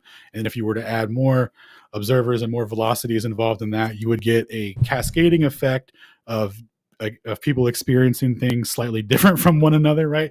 And this is what they've put forward. Now, obviously, the speeds involved would be faster for those effects to take place, or for the observers to notice them themselves. But luckily, we have GPS propagation signals, and we could test the train lightning thing, right? With how GPS works, because GPS is a time interval system that makes its measurements based off by sending a signal at a specific time, and it sends the time that it sends the signal, and then when the signal is received, that difference is multiplied by the speed of light, and that gives them the distance that had to be propagated. Now, sometimes it's plus c, sometimes it's minus c, and what happens is, what they find is that observers that get the same signal all sync to a cohesive timeline with no problem, right? So this would be functionally impossible if relativity were true and they tried to make a GPS system. You absolutely could not have GPS working in 1995 and have it sync to a cohesive timeline and not use Lorentz transformations. You would have to account for the cascading time dilation. You would have to do something, right? The atomic clocks on the crafts themselves relative to one another would be experiencing experiencing effects that would need to be corrected for. They're making none. This is the fundamental backbone of the whole theory. So let me break this down again. So earlier we were talking about the sun and the earth and the motion there. So this apparatus that they were using to measure that velocity is supposed to contract by a certain amount in our reference frame, right? In the earth, in the lab where we're measuring it, right? Due to the velocity we're experiencing. But suppose there's somebody who's traveling, next to the Earth, but they're at 28 kilometers a second, right? They're going to measure a completely different amount of, they're in our frame, they're going to see a completely different amount of contraction, right? It's not going to be that same amount proportional. And that's in reference to that there's no cohesive timeline. So nobody sees the same thing that we're measuring, right? Everyone will be different. Now, what GPS proves is that everyone measures the same thing. Dude, regardless of their velocity, they all get the same signal. It's all on the same timeline, and it all works out. Well Any said. questions, comments on that? Because that's hugely important, because this undermines everything. And the fact that engineer wrote like that and was like, hey, Mr. Guy in charge of GPS open source program that verifies relativity theory and the correctness of it, how come there's no relativity corrections in here, right? Blah, blah, blah. And how come we don't account for the principle of relative simultaneity? How come we can just have a cohesive timeline of events and people at different velocities having the same measurements? How can it all work like that if relativity is true? Not to mention the syncing of the clocks within them that have to be in a classical Galilean coordinate system in the first place before they do their arbitrary corrections. Well, it's funny you mention that, because you're 100% right. That's what the proportional velocity correction is on the atomic clock, and that's explicitly not supposed to happen. So while they were trial and error setting up this system, so GPS atomic clock synchronization, by the way, GPS time is one of the most fascinating and intricate things in the world. It's maintained with constant corrections to it 24/7. There's like a full-time, staff for it. It's crazy. It's like the most significant thing that they work on, like keeping this time. And because of how sensitive the devices are, because of how of these corrections and stuff, everything has to be, they can't, there's no wiggle room, right? So what we have is, that was in 1995, right? They're like, hey, relativity is coming, guys, look out, right?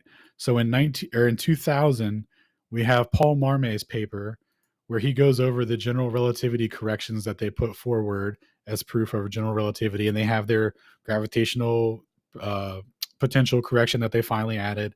They have a time dilation correction that they finally added, and all of that, right? Now, what he breaks down in the paper is that the equations that they use are actually the same equations that you would use to make Sagnac corrections. Now, if we remember back to earlier, the Sagnac effect is, one second, I'll pull up the equation for it so we can go over it together. Because the fact that GPS accounts for this and they say it's a different type of thing. No, this is a temporal thing. Nope. Nah, absolutely not. That's because it's not even, there's not even Lorentz transforming. 1 second, trying to remember which, it's in this one, sorry. Pull up the equation here.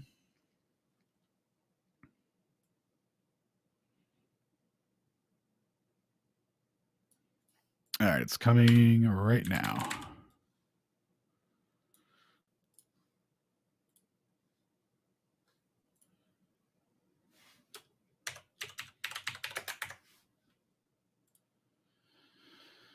All right. So in the Jumbotron, 1 second. Why doesn't this work?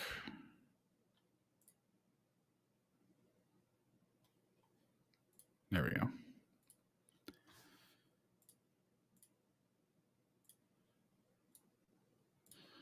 Okay, so in the Jumbo here, we have the Sagnac effect linearized. Now you can ignore the linearization part for now, but just look at the equation.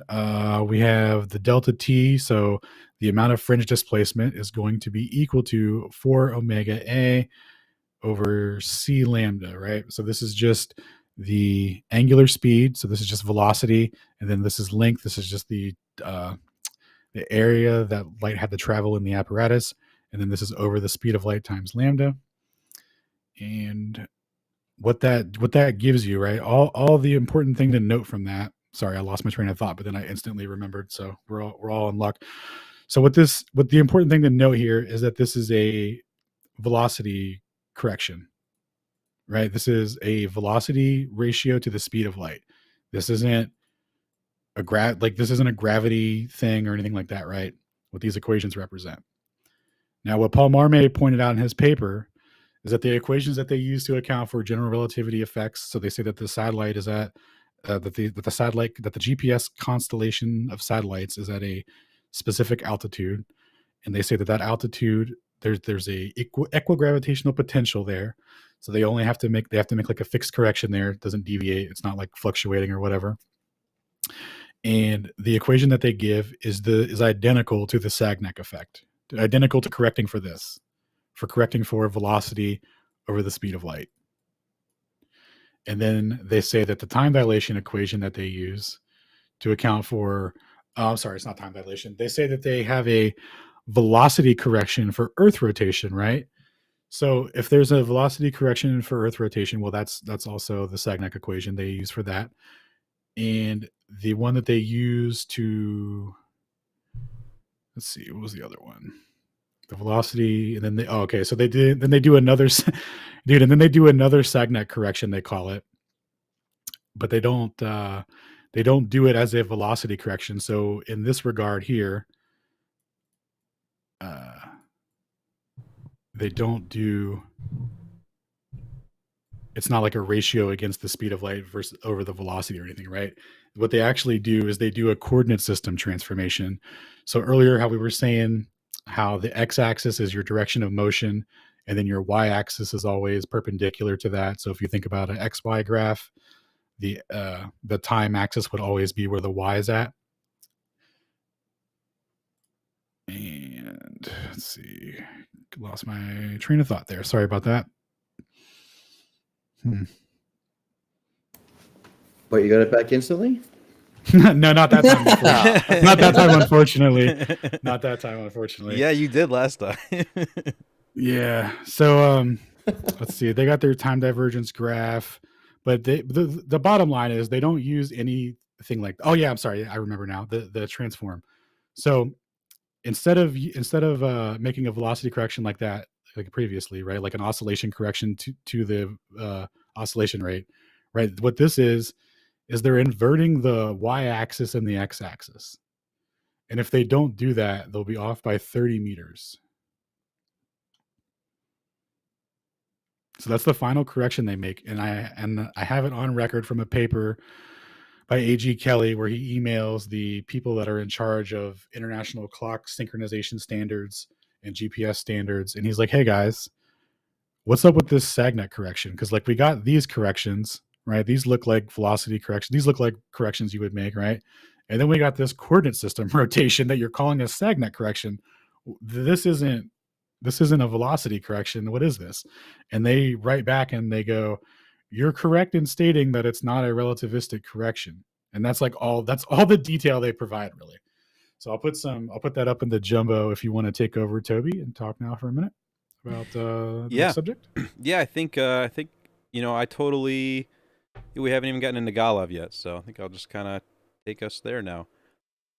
Unless anyone has any questions, I did not see any other requests for speaker, which is all good. You don't feel obligated to come up and speak unless you have something to say or ask.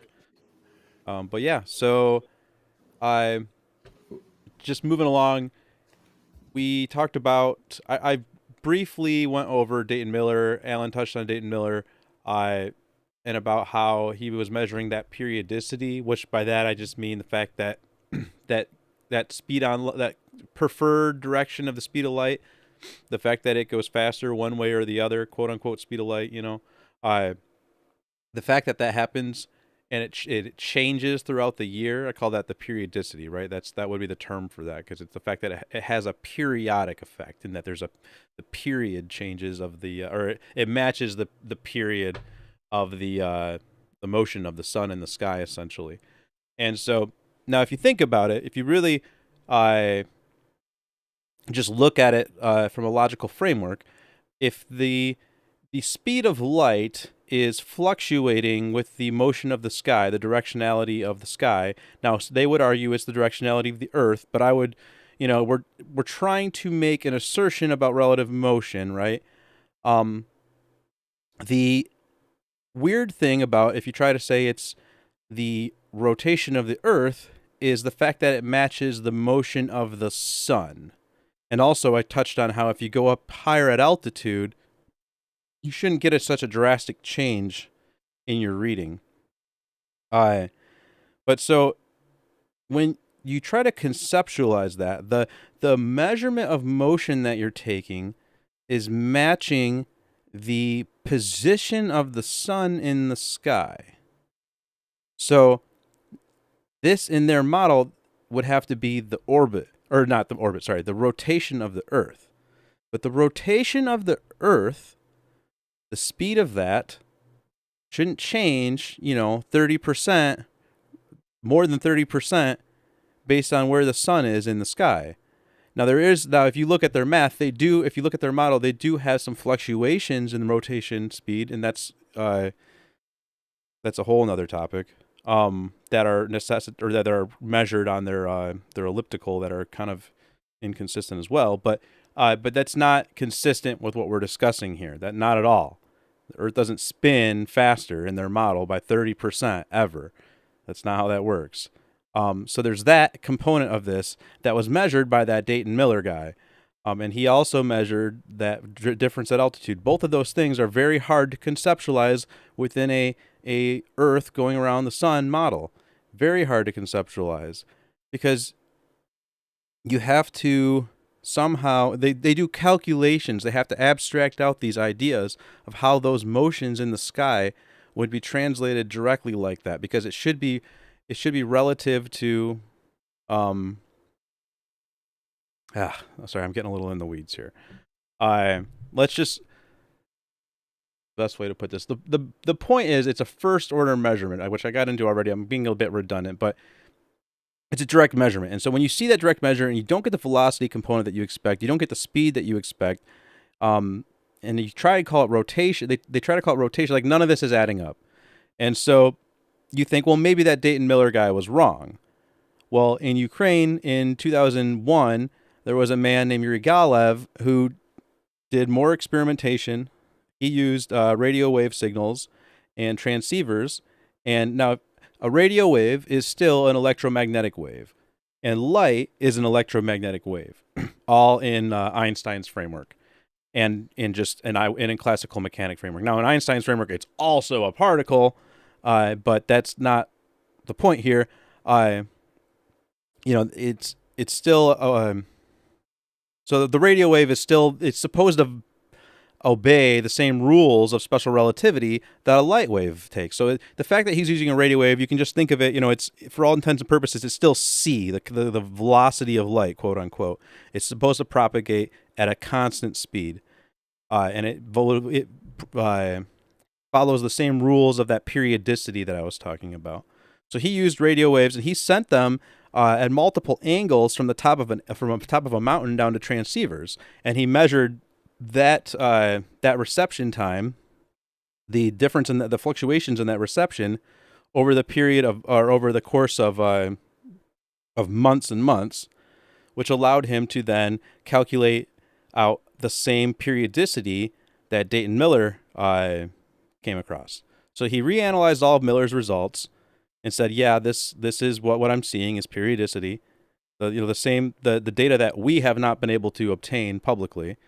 I'm going to do another attempt at that here soon. But in any case, he corroborated all that, and then he went and he did his own experimentation. He did 2 experiments. So there was the one he did where he's shooting the radio waves down from the mountains, and what he found is that the velocity, he did a bunch of proportional relationships. He looked at the way that essentially that these different radio waves, the propagation rates that they were happening at, depending on the angle he was shooting them at, allowed him to deduce essentially the difference in the velocity gradient. So like as you're going higher, he was able to tell which altitude or which part of the gradient at altitude was having how much of an effect on the light, essentially. So he's able to deduce that the speed of light, that preferred directionality, was higher at altitude. exactly like Dayton Miller found, and it had a periodicity, exactly like Dayton Miller found, and it matched with Dayton Miller's findings. So this was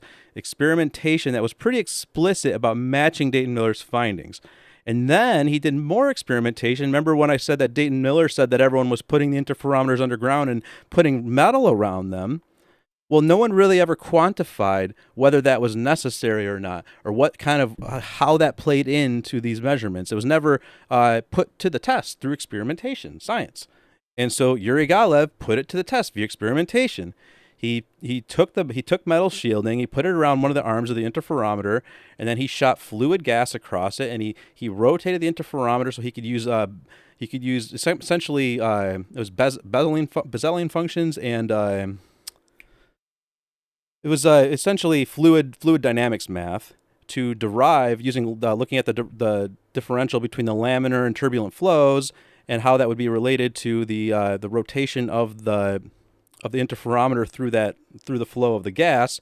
He was able to deduce how much of that flow was going through through the metal shielding, and how much of that flow, how much the light was affected by that flow relative to the orientation of that interferometer. And what do you know? He found that that the metal shielding had a very strong effect on blocking out the ether flow. And so it still does come through in the reading, but which is something to contemplate in itself. But yeah, so that was corroborating Miller yet again, because Miller was pointing out that you guys are putting metal shields over your interferometers every time you're doing these tests, and so you're not getting the same result that I'm getting. And that I was looking for sensitivity. You guys are doing the opposite of that. So you're not going to pick up on the reading when you're trying to cancel out the sensitivity of the reading by seeking a null result consistent with special relativity. Now, let's pause, I guess, real quick for questions, if anyone has any thoughts or questions.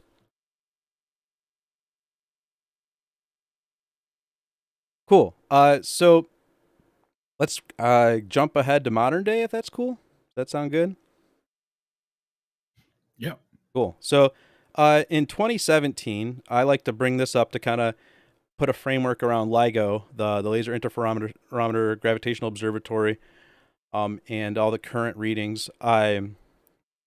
When I was digging into this, or part of digging into this, someone brought me a reading from 2017 where they used frequency and resonance cavities to look at electromagnetic wave propagation. And they said, someone sent it to me and said, here you go, proof of the speed of light. And so I thought, or proof of the constancy of the speed of light. And I thought, okay, let's take a look. And so I went and looked at that paper, and they didn't show the direct measurement. They showed that they explained that they used an error-weighted least squares regression model to account for seasonal variance and daily fluctuations in seasonal variance of the the quote-unquote speed of light. So that's exactly what Miller measured. That's exactly what Galev verified. And in 2017, they're using statistical analysis, or they're using mathematics to essentially, they're using a regression model, or error-weighted regression model, to cancel out the parts that would disagree with the predictions of special relativity. So you're not looking at a direct measurement. You're looking at a measurement of what you expected to happen. And I found that very worrying and odd, right? Like, it's like, oh, what do you know? Like, the more I dig into this, someone comes to me with a proof of special relativity, and then I look at the paper and I'm like, it's like, is anyone not looking at this where it says this right here about how they're like literally accounting for this? And so that got me thinking. And then, you start looking into what they do at the Laser Interferometer Gravitational Observatory, and everything that when they say that they measure these gravitational waves. So now what they do, they take this a step further, and they say, not only can we measure the spin of the Earth, but what we do now is we say that black holes coalesce in outer space in these things called gravitational waves, or there's cosmological events that happen that cause gravitational waves to propagate, and we pick that up with the Laser Interferometer Gravitational Observatory. And they say that's proof of general relativity of the gravitational waves. But that's another topic. But in any case, they say they picked that up using the interferometer, and when you look at how they do this, the data that they look at is called noise. The actual measurement is literally a noise signal, it's called. And they take this noise and they run it through what's called a convolutional neural network. And the convolutional neural network is like a super high, like an insane super, like it's a whole network of supercomputers, right? It's a supercomputer network that's doing, so they used to do what was called deep filtering, and now they've taken it to the convolutional neural network. But essentially, there's multiple layers of filtering that all the data goes through, in which they extrapolate out all the data across multiple. It's called the convolutional part, means that they take it and they're able to extract out the data across multiple dimensions, and they stretch it and compress it across multiple dimensions, and then they go through and they look for signals within that, and then they take those signals and they run classification and correlation on those signals, and then they use the classification and correlations of those signals to then do new pattern matching in the previous layer, and then they're essentially molding the previous layer to fit with something that they want to find, and then they take that and they send it to the next layer where they do pooling of all that to where they're allowed to draw correlations between like it's all very abstract, but the point is to say that by the time that they get through all of their layers and they do all their classification, they are not looking at anything, in my opinion, meaningful. And the real problem is that it's using machine learning, right? Like they are constantly trying to fit it within their expectations, to the point that I have made the joke that they could find, like, if they gave it enough time and computational power, they could find a gravitational wave in a fart. Like, like it's just, it would just be a matter of giving it enough time and enough computational power. And it's going to keep extrapolating out, finding, increasing its fidelity, reifying itself through neural pathways or whatever, quote unquote neural pathways, which is really just weighted logic, weighted lines of logic. But so that's where we are now with all this stuff. That's where this has come. That's what they do down there in Virginia or whatever. And those guys, I mean, that's a whole, like the LIGO thing. We've done a presentation about it. I would definitely recommend checking that out. It's one of our Aether roundtables. It was number 19. We talked a lot about this topic, LIGO, if you're interested in it. But yeah, so that kind of brings us up to now. Does anyone have any questions or any thoughts?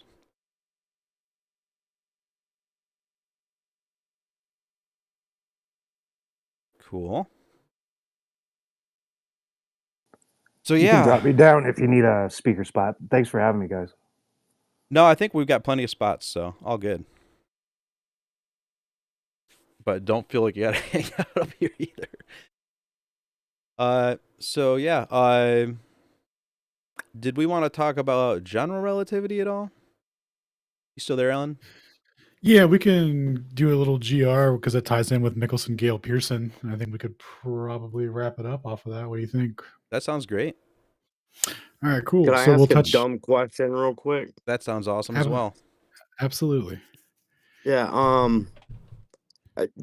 Toby hit on it's taking us back, and I don't want you to spend a lot of time on it, but you mentioned Wong, and you mentioned the patent, but I'm kind of new to all this, and I know the stuff that I know what's attached to that patent, but you didn't really touch on what that patent was for.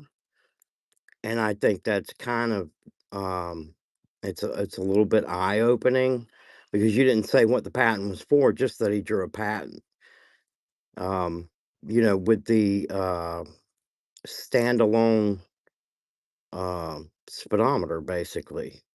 You can measure velocity with a standalone speedometer, right?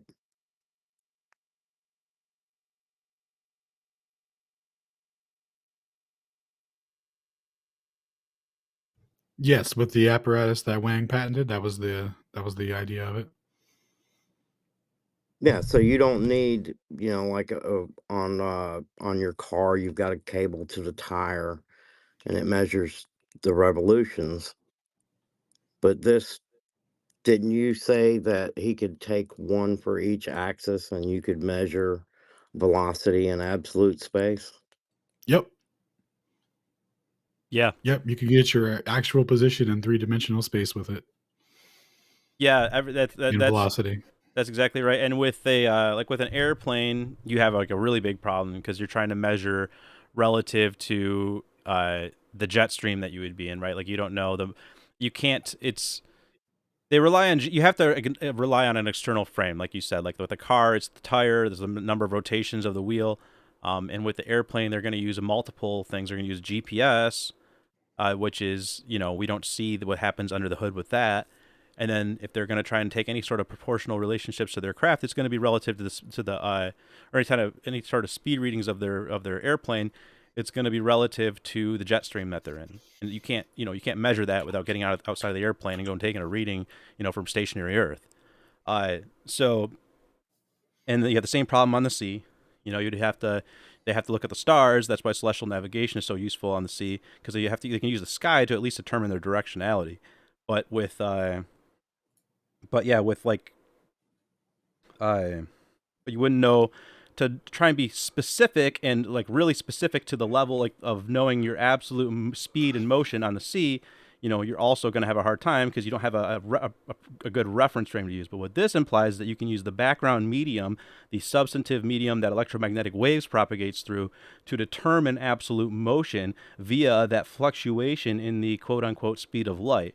And so, yeah, that would mean that you could take one of these things, if you had one built that was the proper, the proper fidelity, and according to Ruyang Wong, you put it on 3 axes. You put one up, down, you put one on X, Y, and Z axis, essentially.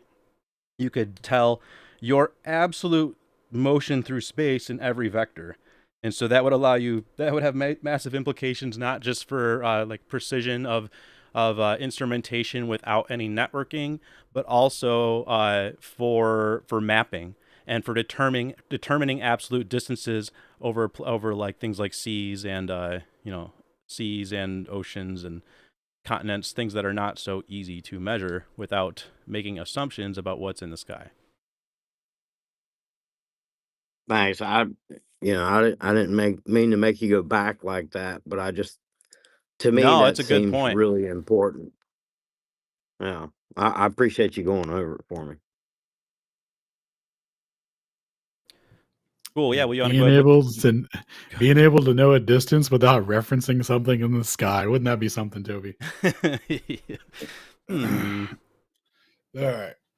So we'll go ahead and end on Michelson-Gale Pearson here. So in 1925, we're going to see a repeat of the explanation given to explain Aries failure. So remember how the speed of light has to be the same or whatever, but unless you're rotating, et cetera, et cetera. So the prediction given for general relativity was that there was going to be a displacement in the light that would be proportional to the latitude and speed at that latitude, and it would basically measure Earth rotation. That was what that's what they were prefacing with with Michelson-Gale Pearson.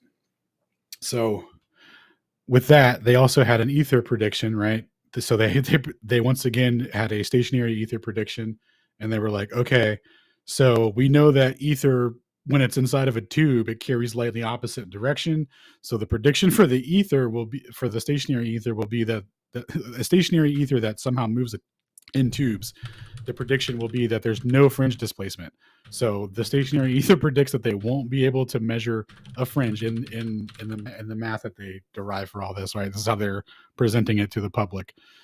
And general relativity predicts that, blah, blah, blah, with respect to absolute, or with the stars, you can measure absolute rotation because with Sagnac, blah, blah, blah, that there will be a fringe shift pattern measured, right? So when we look into the mathematical derivation that they provide, this experiment was actually a little more significant than what's led on, because we touched on earlier with the general theory being linked to the special theory. They're all supposed to be this experiment was supposed to be a test using Earth's inertial mass, right? Because in relativity theory, if you're going to use velocity for something, it's moving fast, so it's going to have a different mass, because in relativity theory, energy and mass are equivalent. When you're traveling really fast, your energy is increasing, so therefore your mass is increasing, right? Like that sort of situation. But if the Earth rotate really slow, then it doesn't have it doesn't have like extra inertial mass or anything like that, right? Or relativistic mass. So they were going to use the Earth's quote unquote rest mass, and they were going to use the framework of general relativity with with an equation that represents curved space-time. So this was supposed to represent like if they were able to derive a fringe shift pattern out of this that corresponds to Earth's rotational velocity relative to the latitude, it would have been meaningful for them in the sense that they could say things like, we could rest mass is covariant with relativistic mass. And covariance is an important concept in mathematics, because if your theory shows covariance with known physics, then that's a good thing, right? That means that you're on the right track and you haven't gone full retard. So that's just to put it short. So they could have established a covariant framework right now. The thing with curved space-time is that what that metric is, they're using the scale of the universe. So they're using like the mass of the known universe, essentially, right? Of all the objects they say in the sky, blah, blah, blah, so that they could bend, so that they could have a space-time distortion amount. And then with that distorted amount, they have to establish a rest frame in Earth so that the axis of Earth can be rotating. And then we could have, Jesus, it gets so convoluted, dude. So the way it would break down is, you would have the Earth in rotation, you would have the Earth's central axis of rotation, right? And that central axis would be with respect to the absolute fixed stars where you could measure rotation with, right? Where it's allowed. But the question becomes, if you're using the curved space-time metric and you have all this gravitational force against you, and how do you determine where the center of Earth would be to make that alignment? And I know that sounds retarded, but mathematically this was like a huge hurdle for them, and this ruins the illusion of covariance with rest mass, right? Because if you're not covariant with the laws of physics that are derived in the lab frame, then you're just playing around, essentially, right? That's the way they look at it. So for this not to work out with the curved space-time metric would be detrimental. So a guy named Ludwig Silberstein did the general relativity predictions for this. So Einstein didn't even try and touch this, right? Other people did this for him. So Silberstein comes in, he tries to do it with the space-time metric, and in his paper, and I'll have it all posted in the timeline when we wrap up here, I'm just trying to get through it. But what he says in the paper, he's like, okay, we're going to have to swap to the flat space-time metric, because I can't determine where to place the Earth's center axis to be with respect to the absolute stars with all this additional influence, like whatever that's supposed to mean, right? So with that said, he had to use a different metric, right? He had to use the flat one. So which is like associated with the special relativity metric. So where they're not accounting for the equivalence between gravitational field and mass and all that, right? So this was a huge failure for them. So they do their derivation, they get their prediction. There's a fringe shift pattern, and they go, okay, so the Earth must be rotating at 15 degrees per hour. Now, we're also in the same predicament here as we were earlier with the measurement with Bradley, right? Where he ratioed the angle of displacement against the speed of light, or against the velocity of Earth against the speed of light, and found that was 30 kilometers a second. So here we have an angular displacement amount that when you plot it against sidereal time, it shows a match which would correspond to 15 degrees per hour of rotation to produce what was measured in Michelson-Gale-Pearson. But how do we determine if it's Earth rotation or if the Earth is stationary and there's an ether drift? Well, good evidence for that would be if the attenuation of the drift, right? So in relativity theory, when you increase in altitude, when you move away from the Earth, the 15 degree per hour measurement relative to that latitude can't change, because you're making a measurement with respect to absolute space, according to them, how the device works, right? So what that means is So think about like a rotating sphere, and then a line intersecting the center of it, like a hypothetical line of any thickness, like infinitesimally small, even, right? Just the smallest thing you could imagine intersecting that. That's rotating at 15 degrees per hour. That's causing the overall sphere to rotate at 15 degrees per hour. The measurement you're taking with the gyro isn't measuring the surface rotation of the Earth or anything like that. It's measuring with respect to that infinitesimal finite point at the central axis, right? Is what they're claiming. And that's why they say you have to align single axis gyros to a specific angle, blah, blah, blah, right? Now, let's see here. Where were we at? Angles, measurement.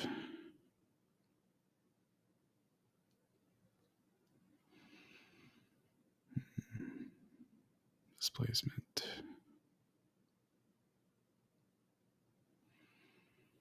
Right. Okay. So back to determining which is what's producing the motion, right? So we know what they're measuring. We know that if we increase in altitude, there can't be any attenuation, right? It can't increase or it can't decrease, like the amount that it reads. Now, what we laid out earlier with Miller and Uri Galev is they measured a vertical velocity gradient that increases with altitude. So when you increase in altitude, the angular displacement that they're measuring would increase, right? They would get more than 15 degrees per hour, right? And then if you do the translational speed on that, it would be the velocities that Miller and Galev produced, right? And like Toby was saying, those fluctuations or those measurements have a periodicity in them, where the Earth would be fluctuating, thousands of miles per hour daily, right, and annually, right, with even more extreme fluctuations on the equinoxes. So this is direct evidence against the measurement being proof of Earth rotation, because what this means is that the source of the rotation of what's being measured, like what produces that 15 degree per hour measurement on the surface, isn't due to the Earth rotating. If it increases at altitude, that means the source of the rotation isn't a rotation with respect to absolute space at the central axis of the Earth, right? It means that there's a causal mechanism of that, right? And what Toby laid out earlier with Uri Galev and the hydrodynamics of how light works, right? If the source of the motion is the sky, then the translational speed is going to increase as you get closer to it. And that's exactly what the readings show and reflect. So you can combat, these measurements, right? But you would have to do it. The only viable explanation I've found is through like an ether wind mechanism, through light responding hydrodynamically in these experiments, right? So earlier we talked about how they were looking for a displacement every 3 months or whatever. They would take measurements, and like those 3 months would line up with the equinoxes, right? That's what Miller did. That's what they measured, right? But they never got the velocity that they needed. And they can't have a periodicity of thousands of miles per hour if they're trying to say that you can't measure linear motion, only angular displacement. I mean, only angular velocity, sorry. So that it completely contradicts the model. That's why they ignore all these measurements and deny it, because it's a direct refutation. It shows that the cause of the measurement isn't due to Earth moving, because Earth has to move at a specific speed. And they could definitely measure, like no one disputes that you could measure angular rotation with a gyro, right? It's the same concept with a linear, measuring it linearly. They've just told everyone that you can't do that. And it wasn't until 2004 that we found out you can, and through GPS, obviously, right? Because the signal propagation is proportional to the observer's velocity, irrespective of whether or not it's rotational or translational. Doesn't matter. It's still going to derive the correct distance proportional to your velocity. And the only way it could do that is if there's a medium through which the waves are propagating through which all motion is relative to. Right? This similar situation, a similar way to think about it would be sonar waves and sound.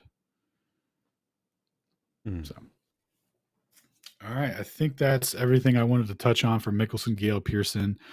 They strawmanned a stationary ether position so that they could make it appear that the only viable explanation was that there's Earth rotation, right? Because the thing with kinematics and dynamics, man, just introducing another velocity component completely refutes the idea that the Earth is the causal mechanism of it. That's why they can never. That's why these guys from the ancient times, from the 1800s and stuff, didn't put that forward, because it's just obvious that it would refute their position. If the velocity is coming from somewhere else, then you can't ignore the reading, and you don't have enough velocity to confirm the heliocentric interpretation. So that's it, or the Copernican principle, rather, where the Earth is moving at 30 kilometers a second or 66,000 miles an hour. Yep. Yeah, that's the one important thing. One of the important things to mention here. We can start winding down, but I would like to just really quickly just kind of like reiterate that you go back to the 1800s and you look at Faraday and Maxwell and how we figured out the way that light works and the fact that light is electromagnetism. They did it through the idea of knowing that there was a substantive medium that the electromagnetic waves were propagating through. Now, electromagnetic waves might be a bit of a simplification for what that is. Just simply call it a wave. But the important part is that it needs to have a medium to propagate through or to be inducted. And Faraday had to conceive of lines of force and lines of motion in order to even conceive of his experimentation that led Maxwell to derive all of his equations that showed that light to be an electromagnetic wave. But like Faraday did countless experiments, and he did it all. He found what he found, and by applying his knowledge of these lines of force and lines of motion, which mean that there's instantaneous action happening at a distance. There are things happening in quote unquote free space that mean that there is something meaningful underlying the material that we exist in. That means that there's something meaningful underlying all this, and it's not empty space, quote unquote. It's not atoms with empty space between the protons, or between the nucleus and the electrons, and then empty space between all those atoms. That's not what's happening. And it's like, to try and deny the ether, it means that you have to say that that's what's happening. Something like that is what's happening, that there's protons and neutrons, and that it's all empty space between these things. And that's what's that's what's occurring. That's why they have to invoke their photons, so they can have the propagation of electromagnetic waves occurring in space. The light that gets to us from those stars that they say are billions of miles away, or billions of light years away, or whatever, however far they are, is because they say that there's a particle that travels through all that space, but there's just emptiness between it all. Everything is just empty, right?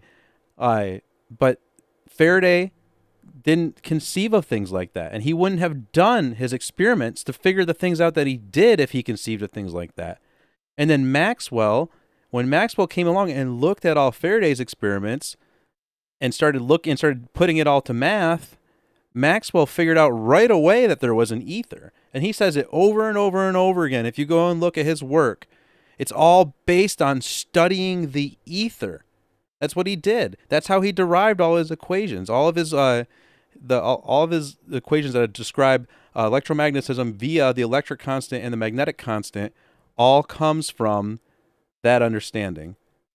So that's the backbone before we got into 1887 when they tried to measure the motion of the Earth, and then when 1905 special relativity and all this stuff, and like things to me made sense back then. Like, you can actually just conceive of a reality that doesn't have to have multiple paradoxes to even be explained. And I am just going to pull up my notes real quick and read through these paradoxes, because maybe maybe some people don't realize that if you believe in mainstream science, that you are believing in all of these paradoxes. So give me just one moment, please, and we can close out on that, I think, unless we'll do one more pause for questions. But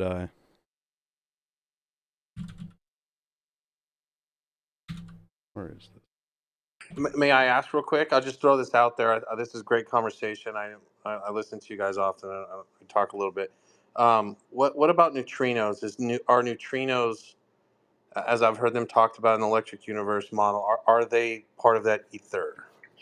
100%. And here's why we say that. There is a thing called neutrino interferometry, and neutrinos obey the Sagnac effect, and they claim to measure Earth rotation with neutrino interferometry. So similarly to how we were talking about Michelson-Gale-Pearson earlier, and they measure Earth rotation with it, right?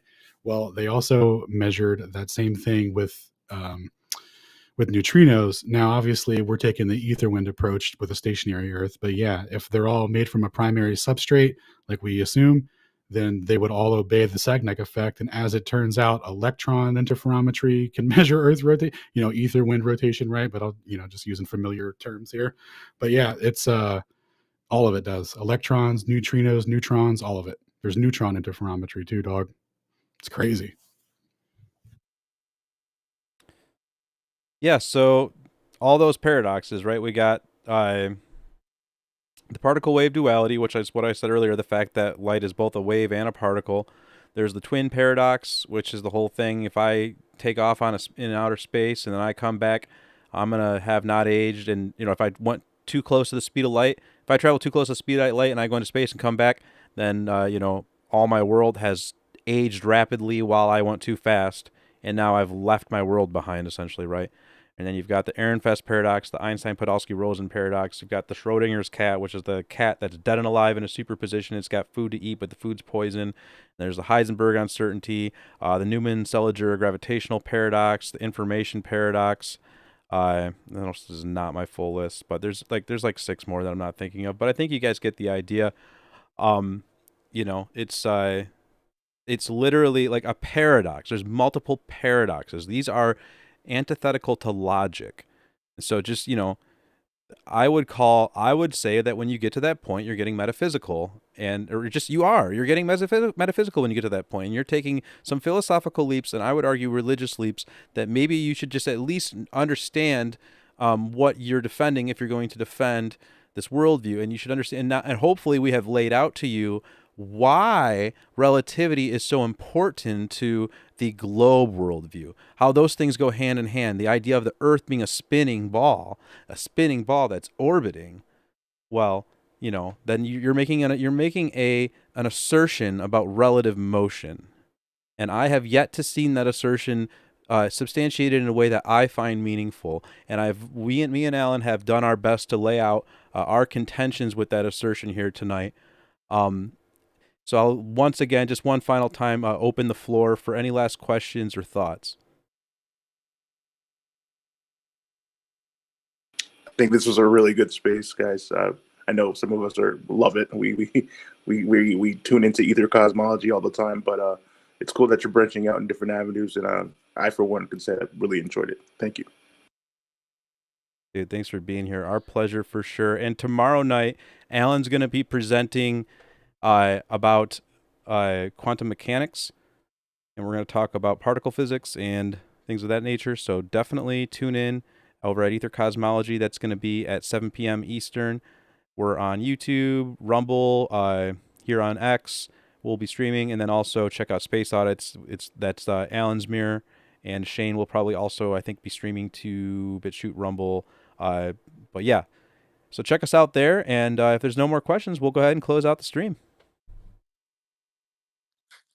Thanks for tuning in, y'all. Oh, question. Go ahead.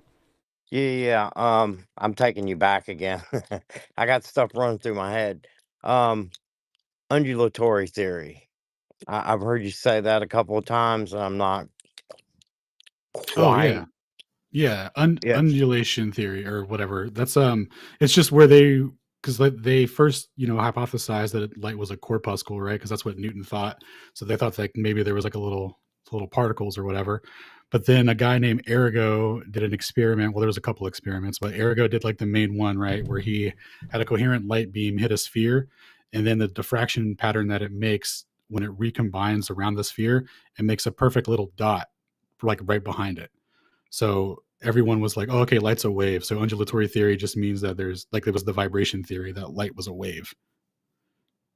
That's what solidified it for them, or that was a big one for them. Oh, okay. Yeah, I hear it, and I didn't quite understand what you were referring to. Appreciate that. Thanks. Yeah, no worries. I put a Toby was talking about Maxwell's equations earlier. Did I tweet that, or am I retarded? Oh, I tweeted it. Okay, 1 second. We'll go over this real quick and then we'll dip out. All right. So the way that they used to or put V in the equations when they were regarding electromagnetic waves and all that, that would be for vibrations. So vibrations equals 1 over the square of epsilon 0 and mu 0 equals the speed of light, right? So what he's saying there is the amount of vibrations that will take place in a medium in which there is this amount of magnetic permeability or permittivity, sorry, and this amount of magnetic permeability. This will be how fast, how many oscillations there'll be, right? Or how fast it'll vibrate. So they give us that 9 billion. Sorry, I got the wrong one. How fast they say light is? It's like 299 million kilometers a second, something like that, almost 300 kilometers a second. So you could think about that oscillation rate in terms of 300 million oscillations per second. That would be kind of what this equation represents in a medium where there's like almost nothing, right? Where they've evacuated all the material that they can get out of it. And this is how fast they've determined the vibrations are in that medium. So this is how fast can light induct, right? Because an important part of electromagnetic radiation is that it's why is it described as an induction? Well, the electric field is inducting a magnetic field. So now they teach that the meaningfulness of that out of it in mainstream, right? There was a paper by Arnaud Deneux who covers that, but the intersection point of the electric field and the magnetic field is carried by the ether, by the charge potential. That's what allows the electric field to induce the magnetic field. There's no experimentation of an electric field inducing a magnetic field without some charge potential in between, and they ignore that in the mainstream, and they just act like it just induces itself with respect to nothing. So, all right, that's it. That's all I wanted to end on there. You know, I was thinking about a layman's way to kind of explain that. I don't know if you guys ever worked out and did this exercise called battle ropes, where you move the rope up and down to work on almost your entire body, your entire core, and the induction of the rope as it heads down. You can see how it attenuates based on how much force you put down on the ropes, and you can kind of see how that kind of relates to the light. So when you talk about the induction speed that needs to be repeated sometimes, people can kind of think of that when it comes to the speed of light. Or it's an induction rate. There's an ether there. There's something moving through that, and you don't have to think about it. BBs moving through empty space that need to adjust via velocities that need to be constant in every moving reference frame, which is impossible. So I don't know. That's a memory for me. Might not be a memory for anybody else, but kind of helps out. No, that's what really helped me conceptualize it too, because it's just oscillation rates, right? So it's literally just vibrations, how fast something's vibrating per second. And then when you look at like this, how there's a proportional attenuation to the velocity of an observer, and it's like, well, how does that work? Well, it would just be, you could just like, I think of it as just vibrating less, proportional to that velocity, right? There's just less vibrations per second. So, all right. That's everything. So check us out Tuesday. We'll be live again. I'll be going deep on quantum electrodynamics. We'll be seeing if we could find the electron and what the quantization of light even means, right? We'll be diving into that and the experimental evidence put forward to make that a positive claim or whatever. So that'll be fun. And then we'll have reading night on Thursday. Not sure if there's a subject yet, but we'll probably do something. And then Friday, of course, will be Flat Earth Fridays, hosted by Sacred and Proud. Shout out to you guys. I see you in the Shout out level heads and the listeners. Shout out to the boys and the girls. Cool. All Well, right. thanks everyone for being here, and yeah, see you tomorrow if you're around.